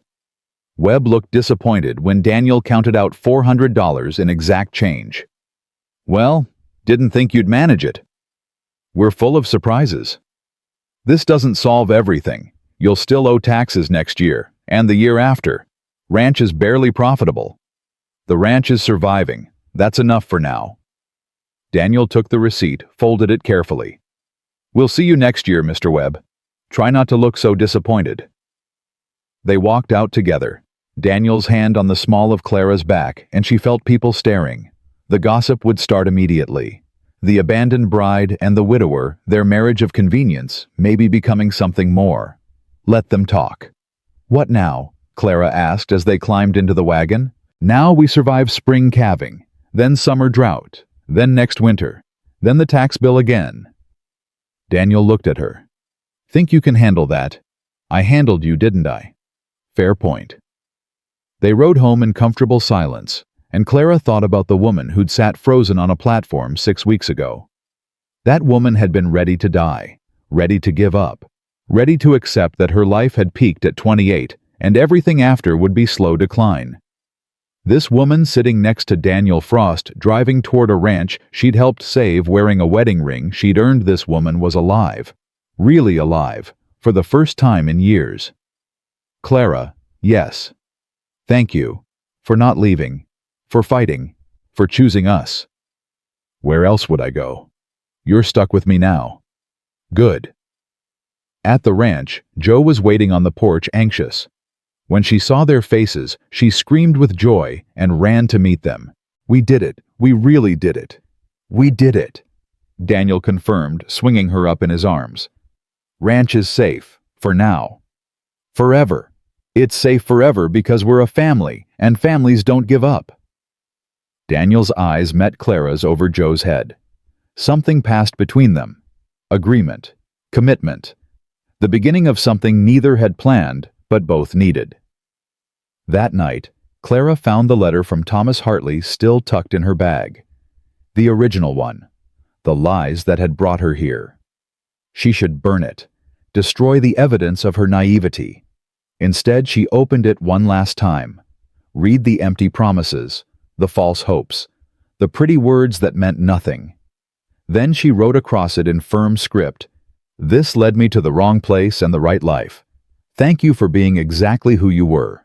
She tucked it back in her bag, a reminder that sometimes the worst detours lead to the best destinations. In his room, Daniel took off the chain that held Anna's wedding ring. He'd worn it for 2 years, unable to let go. But tonight, looking at the receipt that proved they'd saved her dream, Looking at the ring Clara wore, that meant a new dream was being built tonight, felt like the right time. He kissed Anna's ring gently. "I'll always love you. But I'm living now. Really living. Hope you're okay with that." The wind outside could have been answer or just weather. Either way, Daniel felt lighter than he had in 2 years. Jo lay in bed between two closed doors, listening to the silence of her parents, not quite together, but not entirely apart. It was strange, different from when Mama was alive. But it was good strange, safe strange. She pulled out her mother's letter, the one for her 7th birthday, and read it again. "Remember, my darling Jo, that love comes in many shapes. Some loves are loud and bright like fireworks. Others are quiet and steady like stars. Both light the darkness. Both matter. Be grateful for whatever light finds you." Jo tucked the letter under her pillow and whispered to the darkness. "I think we found our light, Mama. It's different from yours and Daddy's, but I think you'd like her. Clara's not you, but she's ours, and that's enough." Outside, snow began to fall again. March's last grasp before spring broke through. The ranch settled into night, 3 people under one roof, separate, but together, broken, but healing. And in the morning they'd wake and work and fight for one more day of survival. But tonight they'd rest knowing they'd earned the ground beneath them. Spring arrived like a promise kept slow, tentative, then suddenly everywhere. Snow retreated to the highest peaks. Grass pushed through frozen ground, and the ranch that had nearly died in winter came back to life with stubborn persistence. Clara woke one morning to find wildflowers on the kitchen table. Small purple things that grew along the creek, arranged in a chipped cup that had been Anna's. Jo stood by the stove trying to look innocent. They just appeared. Flowers don't just appear. These ones did. Must be magic. Daniel came in from the barn, saw the flowers, and his ears turned red. Jo caught Clara's eye and grinned. "Morning," Daniel said, not quite meeting Clara's gaze. "Morning. Nice flowers." "Wouldn't know. Didn't pick them." "Right. They're magic flowers, Jo told me." Daniel shot his daughter a look. Jo examined her fingernails with sudden fascination. They ate breakfast in comfortable chaos, the easy rhythm of people who'd learned each other's patterns. Daniel talked about calving season starting, the first newborns already arriving. Jo chattered about a book she was reading. Clara made plans for expanding their jerky business now that winter desperation had passed. "Mr. Harrison wants double our usual order," she said. "Says miners at the new site are asking specifically for Frost Ranch product. Can we manage double? If we hire help, which means spending money we barely have." Clara looked at Daniel. "Your call. It's a risk either way." Daniel was quiet, thinking. This was new, him actually considering her input instead of just making decisions alone. "Hire one man, see if it works. But someone trustworthy. Can't afford thieves or trouble. I'll ask around." After breakfast, Daniel caught her elbow as she reached for her coat. "Clara, about the flowers." "What about them?" "They're not nothing, the flowers. They mean something." Her heart kicked. "What do they mean?" "They mean I'm trying. To be more than just—" He struggled for words. "More than just a business arrangement." "I know. I see you trying. And I'm trying too, in my own way." His hand was still on her elbow, warm through the fabric. "We're not very good at this, are we? The romance part." "We're terrible at it. Think we'll get better." "I think we'll figure it out. Eventually." Clara smiled. "Besides, I've had the romance. The pretty words and grand promises turned out to be lies. I'll take awkward flowers and honest trying any day." Daniel's face softened. "You're remarkable. You know that. I'm adequate." "Stop saying that. You're remarkable and stubborn and exactly what this family needed." He leaned down, kissed her forehead gently. "Even if Jo did pick the flowers." "I knew it. She made me promise not to tell. Said it had to be mysterious." Clara laughed, and Daniel pulled her closer just for a moment. Not quite an embrace, but more than casual touch. Progress. Joe's voice came from upstairs. Are you two being romantic without me? That's not fair. Daniel stepped back, shaking his head. Privacy doesn't exist in this house. Never did, won't start now. But his hand found hers and squeezed before he headed back outside. The hired man arrived 2 days later. Jacob Miller, 40-something, weathered and quiet. He'd worked ranches across 3 territories and had references Daniel trusted. Just temporary, Daniel told him. Through calving season. Then we see if we can afford to keep you. Fair enough. Where do I bunk? They set him up in the barn loft, and Jacob proved worth every penny. He worked hard, didn't complain, and had a gentle way with animals that reminded Clara of Daniel. With extra hands, production increased. Clara spent less time in the smokehouse and more time managing the business side. She'd discovered she was good at this, the planning, the negotiating, the turning of raw resources into profit. You missed your calling, Daniel said one evening, watching her update ledgers. Should have been running a business empire instead of teaching school. Women don't run business empires. This woman does. Clara looked up, surprised by the pride in his voice. It's just jerky, Daniel. It's keeping us alive. That's not just anything. Spring calving brought its own crises. A difficult birth in the middle of the night had Daniel pounding on Clara's door, needing her smaller hands again. She delivered a breech calf while he talked her through it, both of them covered in blood and birthing fluids, by the time the calf finally breathed. You keep saving my cattle, Daniel said afterward, both of them sitting exhausted in the barn. Someone has to. Clara. Something in his tone made her look up. I need to tell you something. About Anna. About us. Clara's stomach tightened. All right. When she died, I thought I died too. Thought the part of me that could feel anything good was buried with her. But these last few months... He started again. You've brought something back. Not what I had with Anna. Something different. Something that's just ours. Daniel, you don't have to. I do. Because you need to know. This isn't convenient anymore.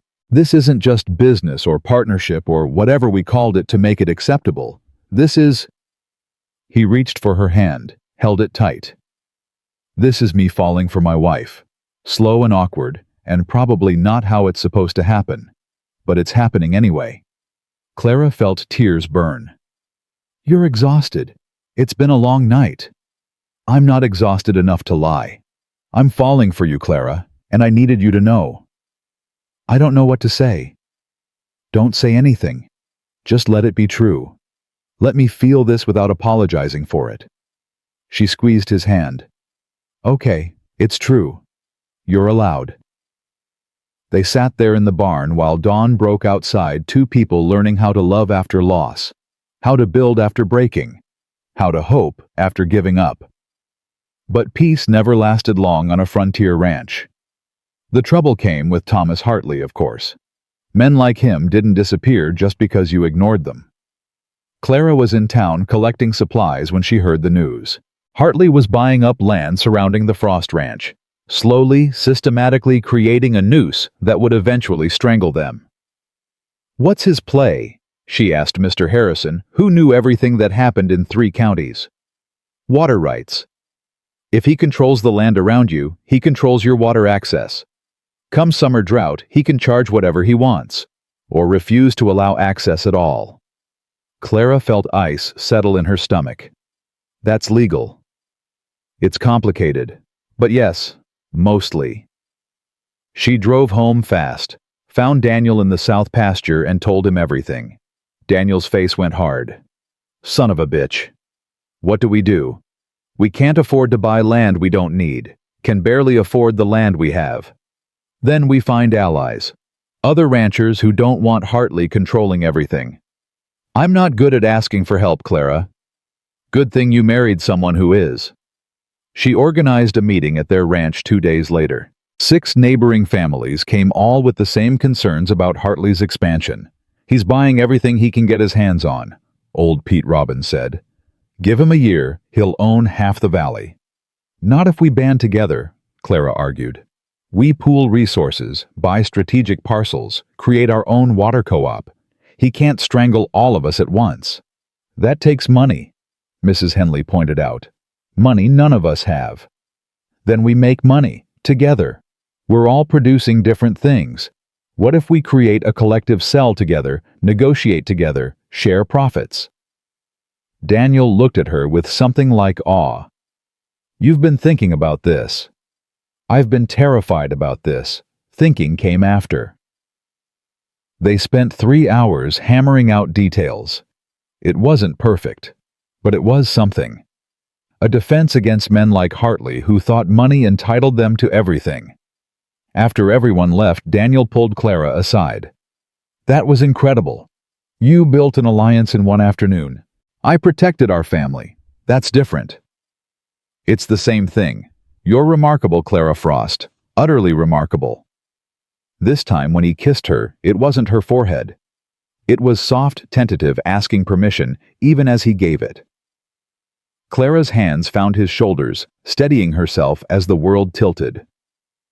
When they pulled apart, both breathing hard, Daniel's eyes were dark with something that made her stomach flutter. "Too fast?" he asked. "No, not fast enough." He laughed, pulled her close again, and kissed her like he meant it. Like she wasn't a substitute or a convenience, but someone he'd chosen deliberately and would choose again. Joe's voice shattered the moment. "Finally, I thought you two would dance around each other forever." They sprang apart. Joe stood on the porch grinning like she'd won a prize. "How long have you been watching?" Daniel demanded. "Long enough. Can we have a celebration for Daddy finally kissing Clara properly?" Joe. "What everyone knows, you love each other. You're the only ones who acted like it was a secret." Clara felt her face flame. Daniel looked equally mortified. But Joe's joy was infectious, and soon all 3 of them were laughing. That night, after Joe was asleep, Daniel knocked on Clara's door. "Can we talk?" She let him in, heart-hammering. He looked nervous, which on a man like Daniel seemed impossible. "About earlier. The kiss."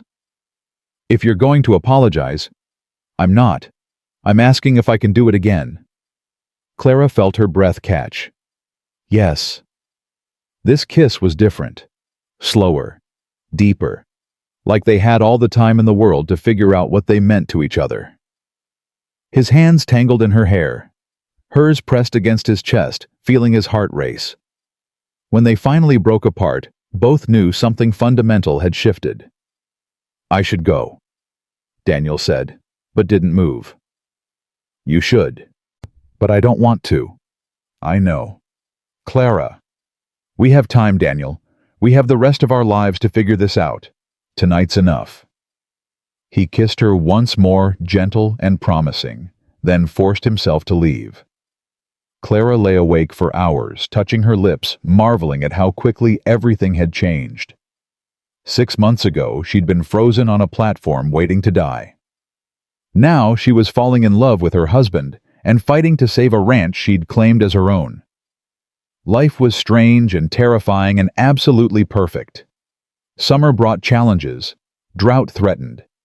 Hartley's machinations continued. The collective faced obstacles nobody had anticipated. But they faced everything together. One evening in late July, Clara found Daniel sitting on the porch watching the sunset. She joined him, and he pulled her close without a word. "Joe asked me something today," he said eventually. "What?" "She asked if I loved you more than I loved her mother." Clara stiffened. "What did you say?" "I said I loved you different. That love isn't a competition or a replacement. That my heart's big enough for both her mother's memory and you." He paused. "Then she asked if we were going to have a baby." Clara's breath stopped. "Oh." "I told her that was between you and me and God. But she said she wouldn't mind. A brother or sister. Someone to share the ranch with when we're gone." Daniel. I'm not asking for anything. Just telling you what she said, what I've been thinking about. He turned to look at her. I know this started as convenience, as survival, but it's more now, at least for me. Clara thought about the life growing inside her that she hadn't told him about yet. About the missed monthly courses. About the nausea she'd been hiding. About the terror and joy of possibly carrying Daniel Frost's child. It's more for me too, she said quietly. Much more. Yeah. They sat there watching the sun paint the sky impossible colors, and Clara thought about Anna. About the woman who'd built this ranch and loved this man and given birth to Joe in a house that was now Clara's home too. I hope she approves, Clara said. Anna, I hope she doesn't hate me for taking her place. You're not taking her place. You're filling the space her absence created. That's different. Daniel kissed her temple. And Anna would love you. Would love how you fight for Joe, for this ranch, for us. She'd call you sister and mean it. How do you know? Because I knew her. And because you're exactly the kind of stubborn, fierce, remarkable woman she was. You two would have been terrifying together. Clara smiled through tears. I wish I'd met her. Me too. But Clara, I'm grateful for you. Grateful you were on that platform. Grateful Joe found you. Grateful you stayed when any sane person would have run. Who said I was sane? Fair point. Fall came with its own beauty. Calves born in spring were grown. The harvest was good. The collective had survived its first year and was actually profitable. And Clara's pregnancy could no longer be hidden. She told Daniel on a cold October morning, his hands shaking as he touched her still flat stomach. You're sure? Doc Morris confirmed it yesterday, due in April. Daniel sat down hard. We're having a baby. Apparently. Clara, His voice broke. Anna died giving birth. What if I'm not Anna, and Doc says I'm healthy, strong, that everything looks good? She knelt in front of him. I'm scared too, but we face this like everything else, together. Together, he echoed, pulling her close. God, Clara, a baby. They told Joe that night. The child's reaction was pure joy mixed with immediate concern. Will you die like Mama?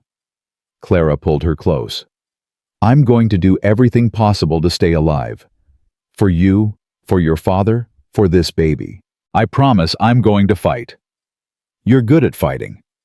I learned from the best. Clara smiled. From a little girl who refused to give up on her father. Joe buried her face in Clara's shoulder and cried happy tears, mixed with scared tears, mixed with relief that her family was growing instead of shrinking. Winter returned. But this winter was different. The house was warm with more than fire. Joe prepared for her 8th birthday. Clara's belly grew. Daniel built a cradle in the barn, working late into the night with wood he'd been saving for something special. The collective held strong. Hartley's attempts to squeeze them out had failed. Other families joined. They became a force in the territory, proof that cooperation could defeat greed. One February evening, Clara found the letter from Thomas Hartley again. The original lies that had brought her here. She carried it to the fireplace where Daniel and Joe were reading together. What's that? Daniel asked. The end of one story and the beginning of another. She threw it into the fire. Watched the paper curl and blacken and disappear. Watched the lies turn to ash. Good riddance, Joe said. Good riddance, Clara agreed. Daniel pulled her close, one hand protective on her swollen belly. Thank you. For what? For believing in us when we couldn't believe in ourselves. For turning disaster into hope. For being exactly who you are. I didn't do anything special. Just stayed when staying seemed impossible. That's everything, Clara. That's absolutely everything. April arrived with rain instead of snow. Clara went into labor during a storm that reminded her of the blizzard she'd arrived in. Daniel paced like a caged animal while Doc Morris worked. Joe sat on the stairs praying to her mother to keep Clara safe. The labor was long and hard and terrifying, but when dawn broke, so did a baby's cry. "It's a boy," Doc announced, healthy and loud. Daniel burst into the room, saw Clara exhausted but alive, saw his son red-faced and squalling, and broke down completely. "You're okay. You're both okay. Told you I'd fight." Clara managed, exhausted but triumphant. Joe crept in, eyes wide. "Can I hold him?" "Gently," Clara said, watching as Joe cradled her brother with fierce tenderness. "What's his name?" Joe asked. Daniel looked at Clara. They'd discussed this, argued about it, finally agreed. "James," Clara said, "after my father, with the middle name Andrew after yours." "James Andrew Frost," Daniel said, testing it. "Welcome to the family, son." The baby fussed, and Joe handed him to Daniel, who held him like he might break. Clara watched her husband cradle their son, watched Joe hover protectively, and felt her heart so full it might burst. This family she'd stumbled into by accident, this life she'd built from desperation and hope, this was everything. Spring turned to summer. James grew fat and happy. Joe became the most devoted sister in Wyoming territory. Daniel split his time between ranching and helping Clara with the baby, learning how to be a father again. One evening in June, almost exactly a year since Clara had sat frozen on that platform, the whole valley gathered at the Frost Ranch for a celebration. The collective was expanding. Hartley had left the territory after a scandal involving fraud, and the Frost family was thriving. Clara stood on the porch watching neighbors dance, children play, life happening in all its chaotic beauty. Daniel came up behind her arms, wrapping around her waist. Happy. Ridiculously. Even though this isn't what you planned. Even though you ended up with a broke rancher instead of your promised wealthy husband. Clara turned in his arms. "I ended up with everything I needed and nothing I expected. That's better than any plan." "I love you, Clara Frost. Should have said it months ago, but I'm saying it now. I love you." "I love you too, even when you're impossible, even when the ranch is falling apart, even when—" He kissed her, stopping the words. When they pulled apart, both were smiling. Joe appeared with James in her arms. "Stop being romantic and come dance. Baby brother wants to see his parents acting ridiculous." "We're always ridiculous," Daniel pointed out. "True. But tonight you're happy ridiculous. That's different." They went to join the party, this family of four that had been built from broken pieces. Clara thought about the woman who'd waited on that platform for a lie. That woman was gone. In her place was someone stronger. Someone who'd learned that the best lives weren't planned, they were fought for. Years later, when James was grown and Joe had children of her own, they'd ask Clara to tell the story. How she came to Wyoming. How she found her family. And she'd tell them the truth. That she'd answered an advertisement for a husband who didn't exist. That she'd waited 5 days in a blizzard for hope to die. That a desperate child had saved her by asking an impossible question. That she'd married a broken man, raised a grieving child, saved a failing ranch, and built a life from absolutely nothing. That she'd learned love came in many forms, fierce and quiet, planned and accidental, first and second, and everything between. That the wrong train had delivered her exactly where she belonged. And when they asked if she'd do it all again, if she could go back and choose differently, Clara would smile and say what she always said. Every single time. Because that was the truth. Every frozen moment on that platform, every desperate decision, every impossible choice had led her here, to this family, this life, this love, and she wouldn't change a single moment of it, not one.